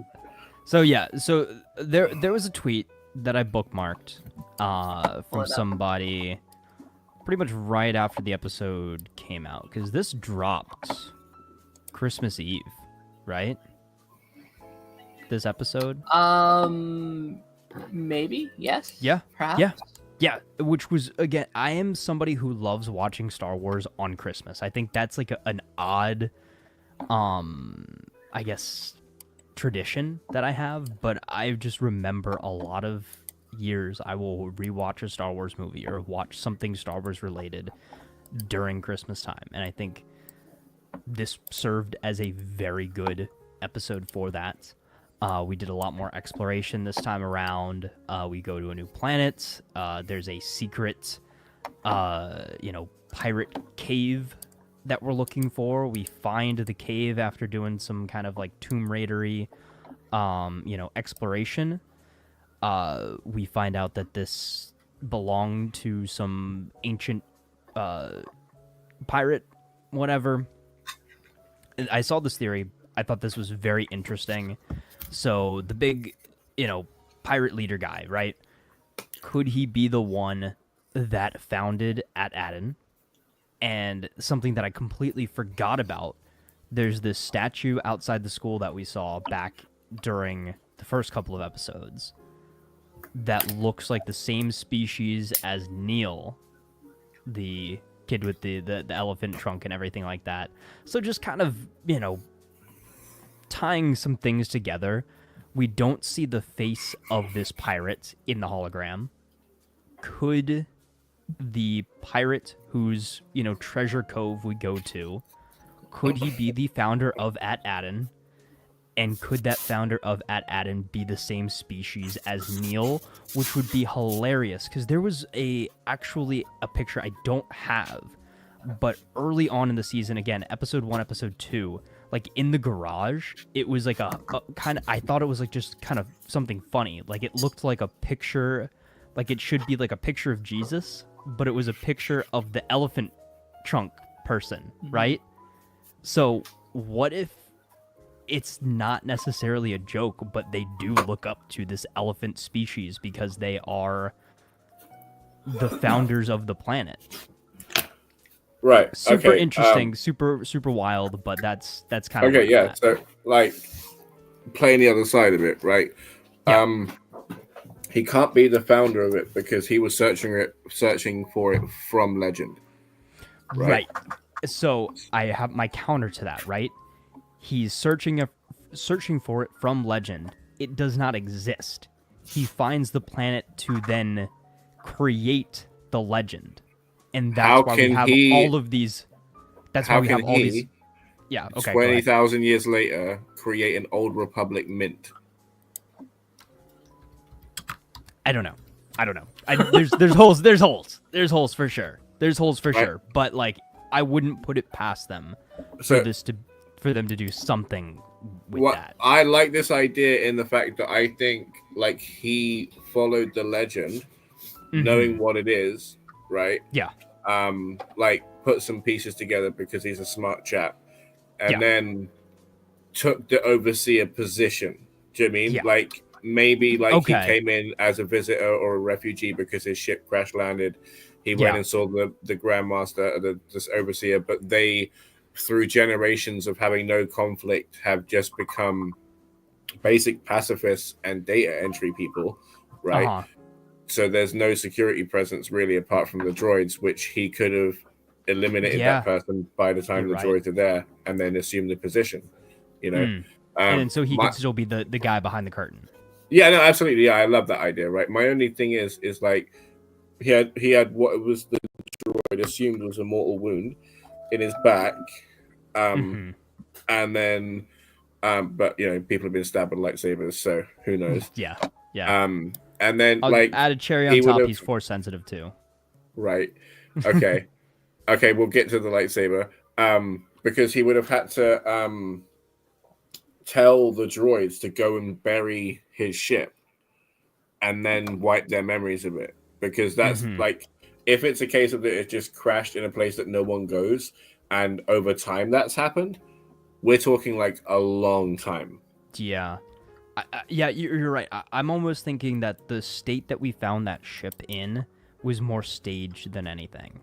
Like somebody made it look like that. Sure. Ooh, yeah, that's interesting. That's interesting, because I've been curious about, like, because it kind of dived into, like, who owned the ship and his, like, legendary status and stuff like that this week, which I thought was interesting. It's like, okay, but why was it there? Why was it? I don't know if that's what you guys just went on about. I kind of phased out for a second. Yeah. But, You're good. Yeah, I'm curious. Like, again, like, I love and how then Darth Vader showed up. Oh, what? That's crazy. No. No, like, I thought that was interesting. And again, I love, like, I think the fact we're having this conversation is telling that they're doing their job right. Like, this weaving mystery, these characters, this unknown, that we can sit here and theorize about, like, the lore of everything and stuff like that. I thought was really fun. Depending on the time that he was from, the fact that he has a lightsaber as a trophy is very interesting, right? Because there are instances like Paz Vizsla, not Paz Vizsla, the little lady that with the big eyes. The owl, or No. In like episode 9, where she gets Luke's lightsaber, there are instances where okay, yeah, as a treasure or like parts of a lightsaber. But if we're talking about a specific time and he has a conquest, it would make sense as a pirate that he would have more than one. So it's interesting for me that he has only one lightsaber in his collection. And it kind of looks like a High Republic era lightsaber, if I'm not mistaken. Like, it doesn't necessarily look like a lightsaber you would see, say, like a Clone Wars era Jedi carry around. Yeah, or a post certainly old or high. Jedi. Yeah, either High Republic or Old Republic lightsaber, like an actual relic saber. Yeah. I really like. I really enjoyed the scene with Wim when he's picking up the lightsabers to, like, help his friend, and he just like, all right, I'm gonna do this, and it kind of builds up to, like, your traditional lightsaber fight, and he just botches it instantly because he's never held one before. Like, he has no training. I feel like I was waiting when this scene was happening. I was waiting for Dark to be like, oh, how do you know how to wield a lightsaber? This is stupid. And it's he messes it up. I was sitting there thinking that emitter looks really thin. Like, I wonder how thin this lightsaber is going to be. And it turns out it's the bottom. Just, oh my gosh. That is great. This kid was waiting his whole life for his hero moment to, like, pull out the lightsaber and be like, no, I'm a Jedi. And he just flubs it. We know that he's going to do that again and get it right, though, right? Yes, I'm excited. Yeah, I think he's going to be force sensitive. I honestly wouldn't put it past them if all of these kids are somehow force sensitive. They're Jedis. Like honestly, everybody on this planet. Again, going back to maybe it's some sort of force nexus. I don't know. But it is very interesting. Okay, this is like an Old Republic or High Republic, credit mint, basically, and that's why it's a treasure cove. I think that's an interesting take on it, but again, I still think what we're building to, right? I know we kind of had our theories last week as far as, like, what are we building to? Where are we going in this series? I think this episode definitely hit one of the marks that I was predicting. We didn't go too far into it, but I was like, okay, I know we're gonna get to a point where, what's his name? Jode is on their side. Jude Law's character. That's going to be at the end of the season. And Jude, so it's confusing. Yeah. So I very much so, like, I kind of thought, okay, we'll get a point where he's going to betray them in the middle. But then eventually learn, like, okay, I gotta side with these kids again. Okay. Yeah. I don't know. Where do you think, or is he the villain? Question though. Like, I don't know. It didn't really happen the way I thought it was going to happen, though. know. Like I thought it was going to be this like penultimate episode, like he's on the planet and be like, oh, haha, whatever, or like Yeah. traits the kids. Right, for it the happened treasure or way whatever. earlier than I thought. Yeah, it happened. I was like, holy shit. Okay, this is what we have. Okay. 3 more left. 3 more episodes left. So this is what leads to my question, right? So we know it's a Republic mint. The people on the planet, I don't think they know. No, not at all. Not at all. I think, Right? again, they just think that they're on a planet, they're doing data analysis, and again, they're so unaware of the rest of the galaxy. Yeah, right. So, okay, Yeah. this is the crazy part, right? So, when they find out, what do you think will happen, right? Because they're going to Mass claim panic some and chaos. level of autonomy. Right, hang on. Right, they're going to claim some level of autonomy, right? But considering that his lunch money is like a handful of things that make them some of the richest people around, you know what I mean? It would stand to reason that everybody could literally just go off planet, providing that the means like make it there, you know, and then just go off and live the most affluent lives ever. yeah. You know what I mean? Like or they could sit there and create their own democracy, you know, do whatever. Like there's a million different things that each person on that planet could do. It's fascinating, honestly. Yeah. And then the kids themselves, like where they're going to end up, and Jod. Yeah. I actually think this puts them in a really interesting spot because we talked about stakes last week and how there felt like there's a lack of stakes in the story. And I feel like this episode definitely brought it up. Like we brought in some kind of antagonists, multiple antagonists actually, to kind of go after the kids and stuff like that, which I thought was, you know, nice. But also I think kind of sending them on their own again on a planet they don't know is going to bring back a lot of those stakes, right? Like, you know, what Jod's after him now or after them now. Their robot companions against them now. They're on a planet they don't know. They don't have any money. They don't have a way home. Like I think puts the show in a very interesting spot for these final 3 episodes. And what does episode 6 look like? Is it them escaping the planet? Is it them finding a new way home? Whatever. Or is it them rejoining Jod? And again, I'm curious like what that looks like exactly. Because again, he's like, all right, take them prisoner. What did prisoner look like to them, right, on that ship? Were they just going to be, I don't know, like what was his plans with those kids? You know, was it just to drop them off somewhere, or was he really going to take him home or whatever? I think he was just waiting for his chance to betray them, you know, take over, become the captain, take the ship, and go. Yeah, I don't know. It's interesting because like where's he heading now? Where's Jod heading now? I mean, I think I kind of missed it. I guess he's gonna try to go to Ad-Adin. Like, okay. I think he's gonna just try to beat them there. Sure. And so, when he gets there, what is he gonna do though? Like, what is his plan? Just go take all the money and dip? So I'm just trying to think, like, because it could have been fine for them, right? If he's just like, okay, it's the same plan, just this time I'm in charge and you're down below, not bothering me, kind of thing. Like, that wouldn't be the end of the world if he does it, depending on his plans at Adam, right? Like, depending on what he wants to do there, like, what is he going to do with their parents and the treasure and the people there and stuff like that. And again, like, I'm wondering how they kind of rejoin as a group, how they kind of reconnect and stuff like that. If they do. Or are they going to be at odds for the rest of the season? I would respect them if Jod was just a villain. If he was just like the it would be a really good rug pull. Like, yeah. You kind of think it's like, okay, this is a kid show. Like, he'll do the right thing in the end, but maybe he doesn't. Right. Yeah, I'd be open to that. I think he could be one of the I don't want to say better because there's so many Star Wars villains I don't know, but like one of the better like build up villains in like the Star Wars world. Just like this character because he's my favorite character so far. So that'll put you in an interesting spot of like, oh, he's just a villain. I don't know. Your favorite character over Neil? Yeah, I think so. I like Neil though. Neil's fun. Wow. I just want more from him. Yeah, I like him. I do have a couple thoughts I just want to bring up.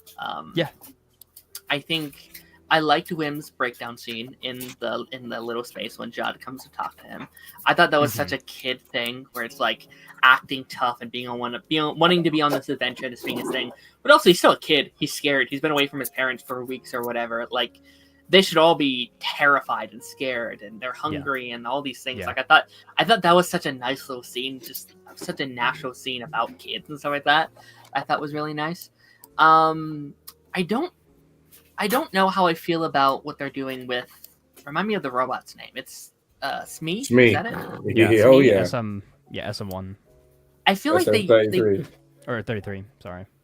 Yeah, they keep like switching him. I feel like every episode it's like, okay, we have this robot, cool. Next episode, nope, they killed him. I was like, okay, we brought him back, that's cool. And then it's like, oh no, he's evil at the end of the last episode. I was like, okay, cool. And this episode, nope, he's actually not evil. He's on our side again. I was like, oh my gosh, okay, this is a lot of whiplash with this character. And obviously he's against our side again this episode. So there's a lot of like swapping with that character, which I guess isn't necessarily bad, but it does feel a little disjointed, might be the word I'm looking for. Like a little like, I don't know. Like again, it's not a bad thing. I think it's interesting. Shows how maybe influenceable a droid can be, and that's been a theme of the show since the beginning of it.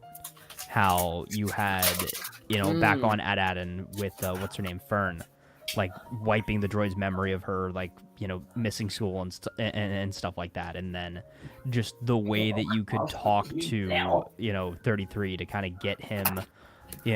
All right, no, I'm the captain, and he's like, all right, cool, we're gonna go with that. Or you can get him to like shut down the attack mode and stuff like that. I think that I guess shows you how influenceable the droids are and how but also drawing comparisons to the people of AfterThe is they are, so for lack of a better term, being programmed as if they were droids. Yeah. So I think that that's an interesting dichotomy that we could explore further in this show as well. Yeah, I don't disagree. I think this was a very solid episode. I mean, I'm not sure how much else you guys have to say. It might be one of my least favorite, but not because it's bad. It just I don't know. This might have been my favorite episode. Really? Honestly. Okay. I loved it. I like. That's Again, fair. like I said, you got some like almost. It's getting better. Yeah. Indiana Jones Tomb Raider That's fair. vibes with the the cave exploration and stuff like that. Sure. I liked it. I thought that the planet was interesting. We had a cool Easter egg. One of Plagueis's species was just chilling in one of the hot tubs in the background. Yeah, the moon. Yeah. Yeah. Yeah, that was fun. I like getting back to the parents as well. I thought kind of like circling back to them and then trying to find it was cool. I'm curious where that's going. Like, it seems like they're trying to go after them in space, which I thought was interesting. I think by the time they come up with a plan to find them or rescue them, the kids are going to show up. Back. And they're like, hey, we were going to come to rescue you. And it's like, it's all good. We're back. We're doing it like sitcom style, where they go to outer space and then they come back. It's like, where are you? I'm in space. We're on AfterThe. No. Yeah, that's the cliffhanger. That's the cliffhanger. Oh yeah, no, fun stuff for sure. And then let's jump over to Creature Commandos because again we have hit our 3-hour mark here. We have to. Where would we rank Skeleton Crew though? Do we want to rank it now, or would you like to rank it now? Or do you want to wait? Okay, yeah, let's rank it now, and then we can readjust come next season. Then, yeah. Okay. Let me pull this up really quickly then. As well after. Yeah, we can just keep it on this page. So what? Was this episode 5 of Creatures? I mean, of Skeleton. Skeleton, yeah, that was 5. Yeah, 6. Oh man. 7, 8. Is it 8 or 9? There's 3 left. There's 8. I think there's 3 more this season. Yeah. Yeah. Cool. It's doing a lot better than I thought it would be, honestly. I didn't think I'd enjoy it at all, even as a Star Wars fan. Really? But I'm genuinely pleasantly surprised by everybody. Yeah. Even with the whole Force thing, that like I'm waiting to see if it grinds my gears or not. Yeah. I would say even with all that, I would say it's a really solid B or A. Yeah, I'd love to put it in A. I'd love to put it in A. I'm having a ton of fun with it. Yeah, I think obviously ranking TBD by the end of the season, but up to this point, it's been A tier for me. Again, I think just a surprise to be sure, but a welcome one is I guess how I'll phrase that. Yeah, that's Yeah, a I great way think- to pronounce it. Yeah, I think right now it is an A for me. But again, I am very weary of the Disney Plus curse a lot of the time, where those final 2 or 3, are always the determination of if it can stick the landing for me. Yeah. Like we can, how many 100%. times have we been there in the first half? We're like, oh my gosh, this is so good, and I was like, oh well, that They dropped had the me ball. going there in the first half. Yeah, I swear to God, if someone just falls over and that lightsaber's just gone, I'm just gonna be so upset. I'm okay with what we have right now. I'm okay with an A. I'm really enjoying it. I think it's out of the very few Star Wars shows I've seen, I think it might be one of my favorites outside of Mando season 1. And again, that's someone who hasn't seen Clone Wars or Rebels or any of that stuff. But like just the few I've seen, I think it's up there with Mando season 1 and 2 for me. I'm really enjoying it. And Ahsoka. Okay. I never finished Ahsoka. You never I okay. Wait, have what? one episode left. I stopped at the Wait. final episode. What? I just never. How does that work? I Like mean, at I least like a lot of these things I haven't started. Mister, I Like, need something to have an ending. I don't know. Because I just got behind on it. I was like, oh, I'll get caught up when I come back. At the pivotal Okay. moment for you. Okay. Yeah, that makes I Dude, mean, actually, I'm going. I really like I liked said, it. But... I'm going through. I'm rewatching Clone Wars right now, but like I found one of those things. It's like only the important episodes. Rewatching Clone Wars. Then I'm gonna watch Sure. Tales of the Jedi and Tales of the Sith. Then I'm gonna go into Kenobi and then Rebels, and then I'll go and watch Mando 1 and 2. And then Boba Fett, and then Mando 3, and then Ahsoka, and I want to doing your whole rewatch rewatch. everything. I'm Yeah. doing the whole rewatch. Like again, I've thought about it. I thought about just starting from because again, there's so much in my knowledge I just lacked because I just wasn't there when they first came out. I binged them all, so maybe I'll maybe we can do like a Star Wars ranking at some point if we. Yeah. I don't know. We'll see. Oh, Ooh. that'd be fun. That'd be fun. S Um, S S A S S S A S S S. Yeah. F. No, it's Wait.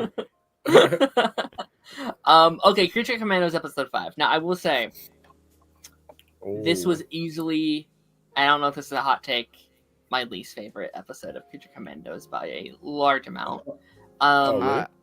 I could definitely see that. Not because it's anything bad. I don't think they dropped the quality at all. I think it's pretty good, but I do think it kind of like I think everything I've been kind of struggling with this season in terms of like what I haven't liked, I think has been that to a T, where it's so short. The plot really didn't move that much this episode. It kind of like we did some backstory stuff, but like not a lot actually happened this week. And actually, I don't really have a lot to say about this episode, unfortunately. Honestly, this episode, right? So it's a bridge, right? And it could have easily been done as just Cersei being caught talking to somebody else, like, these dumb bastards don't know what's going on. You know, like that could have been this whole episode, because the whole thing with Eric and Flag Senior, as funny as it is, like doesn't really need to happen at the moment. Do you mean? Because that too is a short conversation that has been kind of dragged out for laughs, right? And while that has happened, we've had our giggles. I don't feel like it needs to be protracted any more than it needs to be, you know. Yeah. And that backstory was heartbreaking. But I will say that he's such a dick. I fucking hate Eric, man. But as far as like at least quality, he didn't kill the dog. Yeah. Oh, don't even. Yeah. I would have been. I would have been done. I would have been done. Yeah. But like, as say for example, like episode 4, I think we would like last week's, right? Was by far and away like so much better in quality. Yes, than this week's, right? So it's difficult because obviously it's all the same story, and there is a lull after such a big adventure, and it makes sense. But then when you're judging it against that, it's suffering. So I don't know.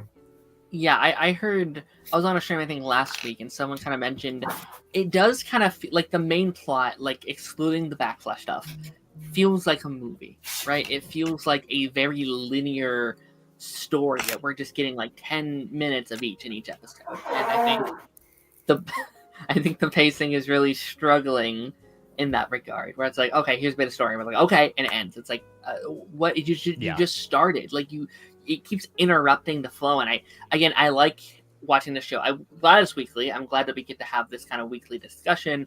It creates a more narrative, like, weekly thing for, building up to Superman next year and stuff like that. Like, I think it's good for promotion, but I think narratively, as a story, it will be better as a binge. 100%. I agree. Yeah. I think, honestly, I would have even enjoyed it more, say, if instead of 8 episodes, maybe it was like 5 35 to 40-minute episodes. I want a little bit more from all of these episodes. Like, I think the flashback stories to, flesh out these characters are some of the strongest bits of the show. I think when we're actually tackling the main plot, like the main mystery around, like, okay, what's leading to this dark future timeline that we're seeing, I think that's very interesting as well. And I think this episode really hammered home the idea that I brought up last week of maybe this is a self-fulfilling prophecy, that the fact that they're going to try and stop this apocalyptic vision is actually going to cause it. And then we have this really weird spot that we end this episode at, where people are like, is Rick Flag Sr. dead? Like, we know he's in other things, but like what's going on there? And then I saw some wild theory that Clayface is going to replace him in the rest of the DCU, which is like, no. But like, also, it makes me think, what if he really is dead? And the way that we end this season is the apocalypse starts and we have to like timeline reset. Like, what if season 2 is a redo of season 1, if that makes sense, right? Like, we get to that point, we fail. Like, the whole team dies, we fail, and somehow maybe like Cersei is able to like reset the clock, right? And then we're back to the beginning, but maybe with all of the knowledge of this whole season. Yeah. So we start right back where we began, with them going to, meet the princess for the first time. You know what's funny? You just described the entire plot of Umbrella Academy. That is a point. That's the literal whole point of the show.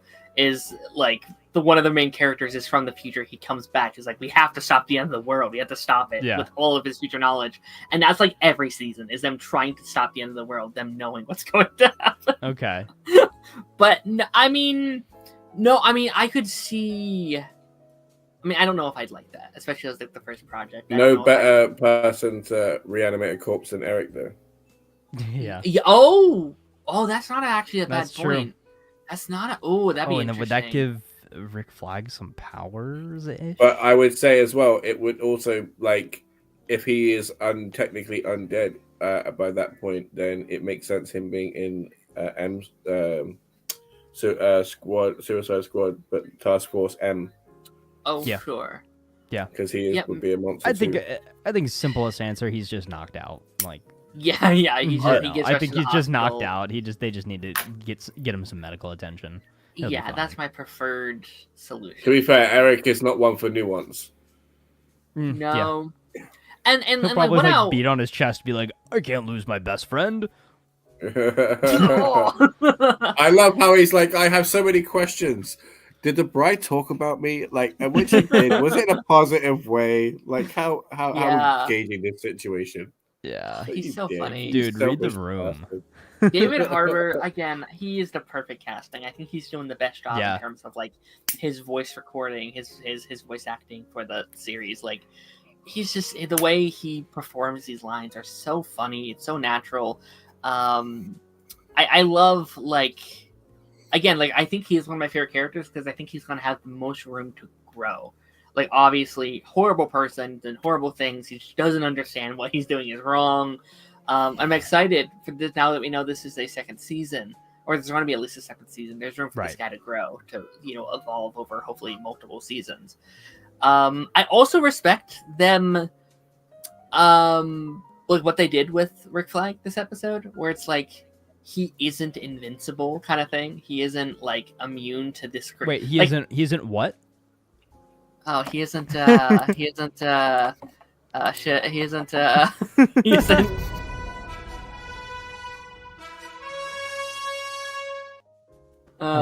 Okay, I understand now. I had to do it, yeah.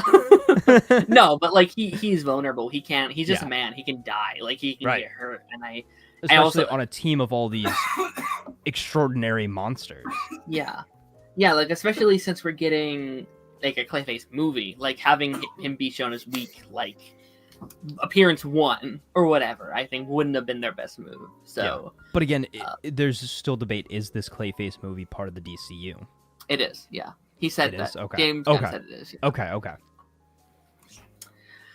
But yeah, no, I don't have much to say about this episode. I thought it was fine. I thought it was there. It happened. Yeah. It's whatever. Yeah, I think it's a bridging episode. It's a classic kind of, not a whole ton happens, but it gets you from point A to point B. Yeah. Okay. And speaking of B, I think B tier.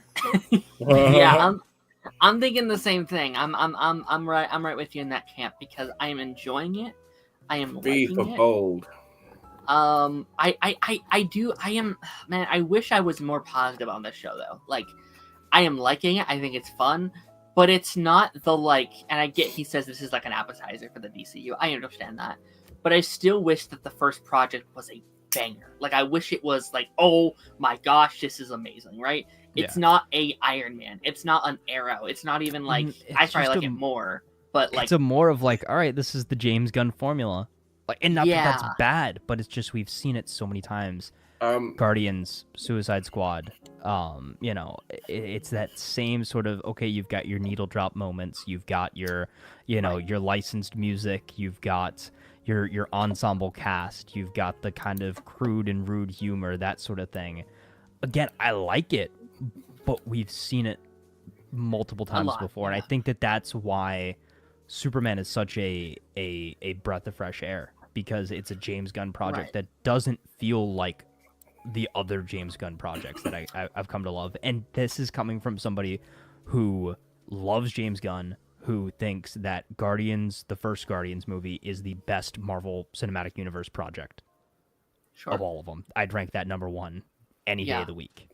Yeah, and that kind of goes back. Sorry, go on.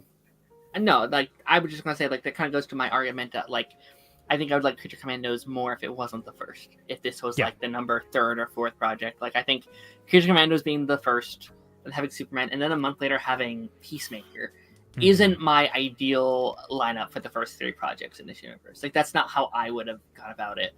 I just hope by the end of the season it proves why it's the first. It's worth it, project, I really think it's a thing of like, it was done first, like it was almost ready, so it's like, hey, have this come up first. Same with Clayface. Like, I hate that Clayface is going to be the 3rd DCU movie. I think that's absurd, but it's a thing of like, well, the script is ready, so we're going to start filming that next year or whatever. So, but we did get some news on the 2nd DCU movie today. Yes, let's bring that up really quickly, and then we have to end. I know it's late for you guys. I'm so sorry. That's okay. Okay.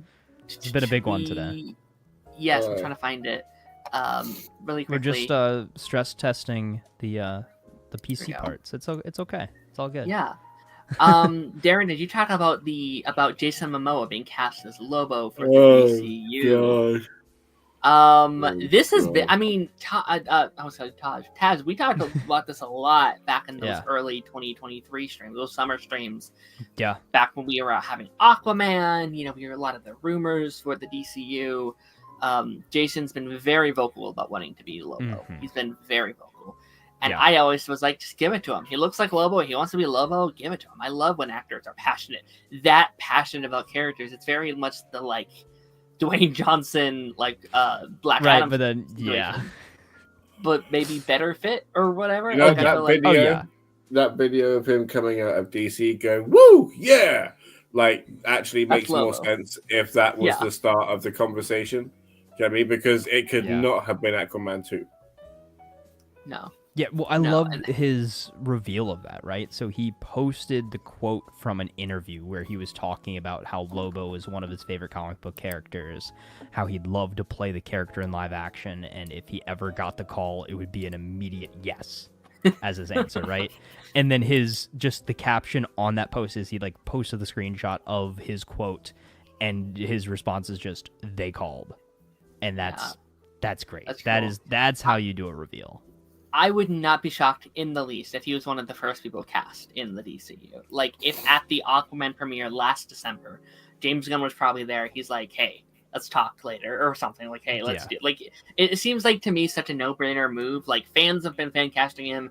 He's fan casting him. He looks the part. He's this perfect kind of whatever. It's such like I don't call him a minor character, but it's such like a nonchalant kind of character where it's like, if it sucked, like...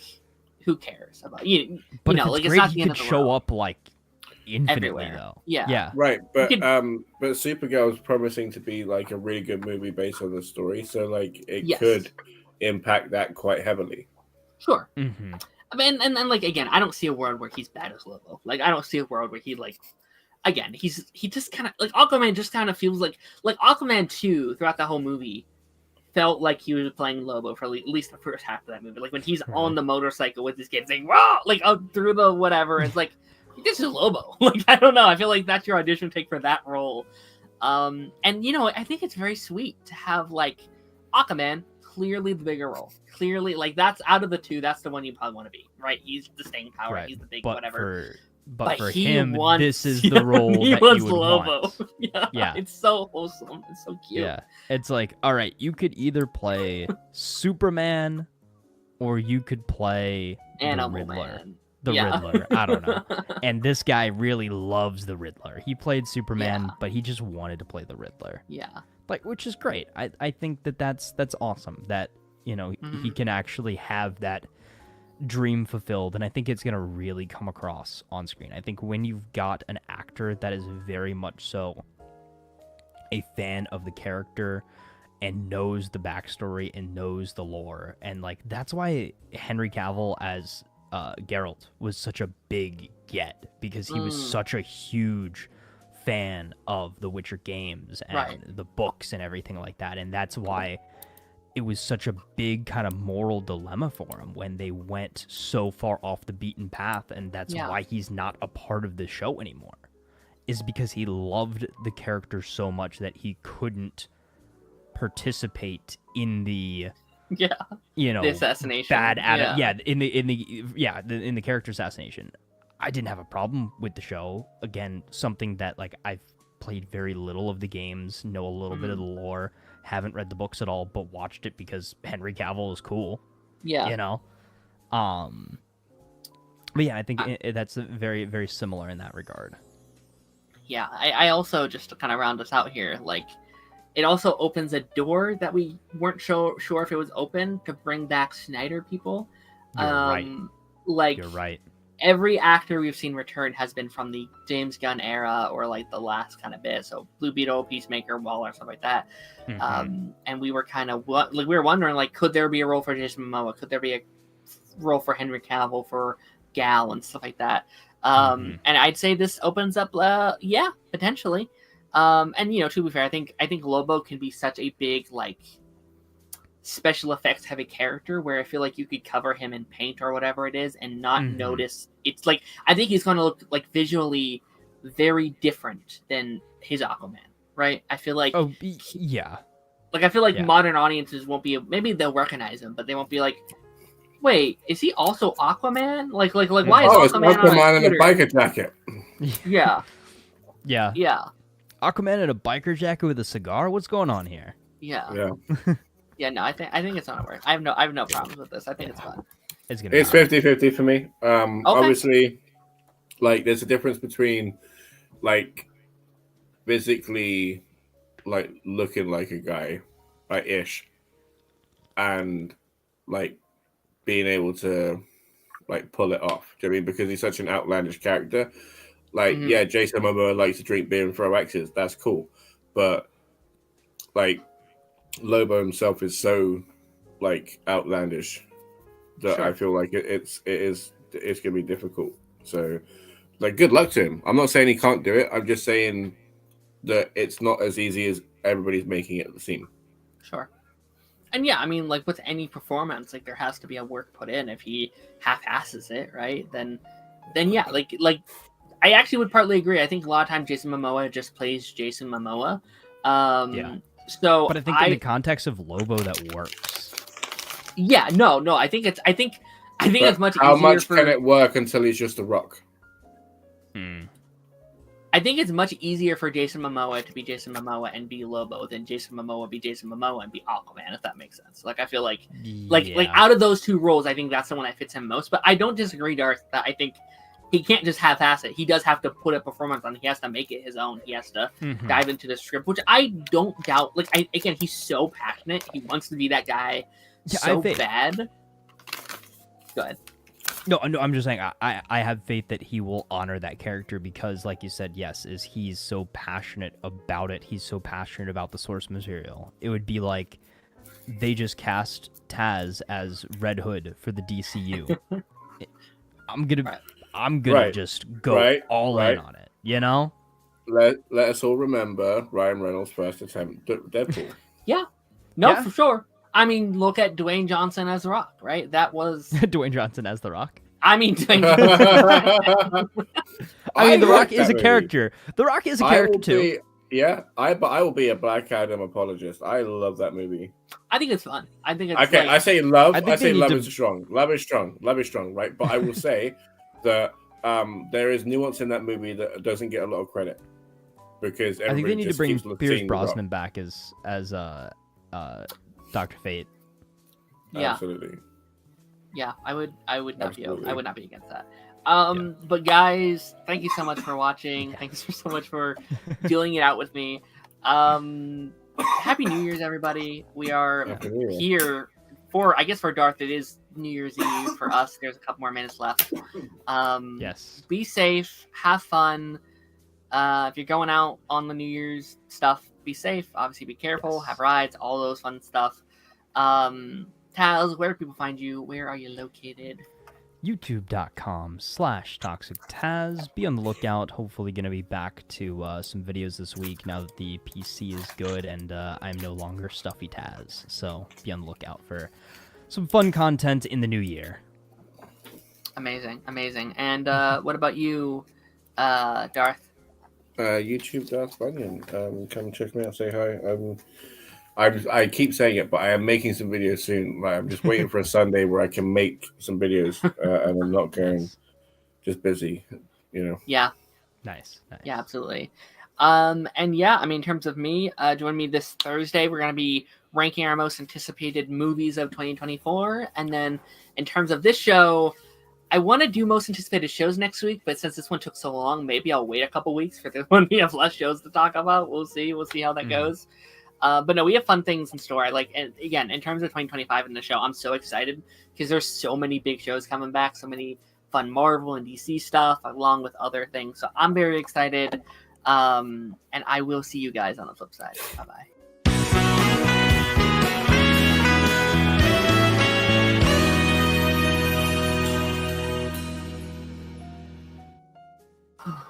I apologize for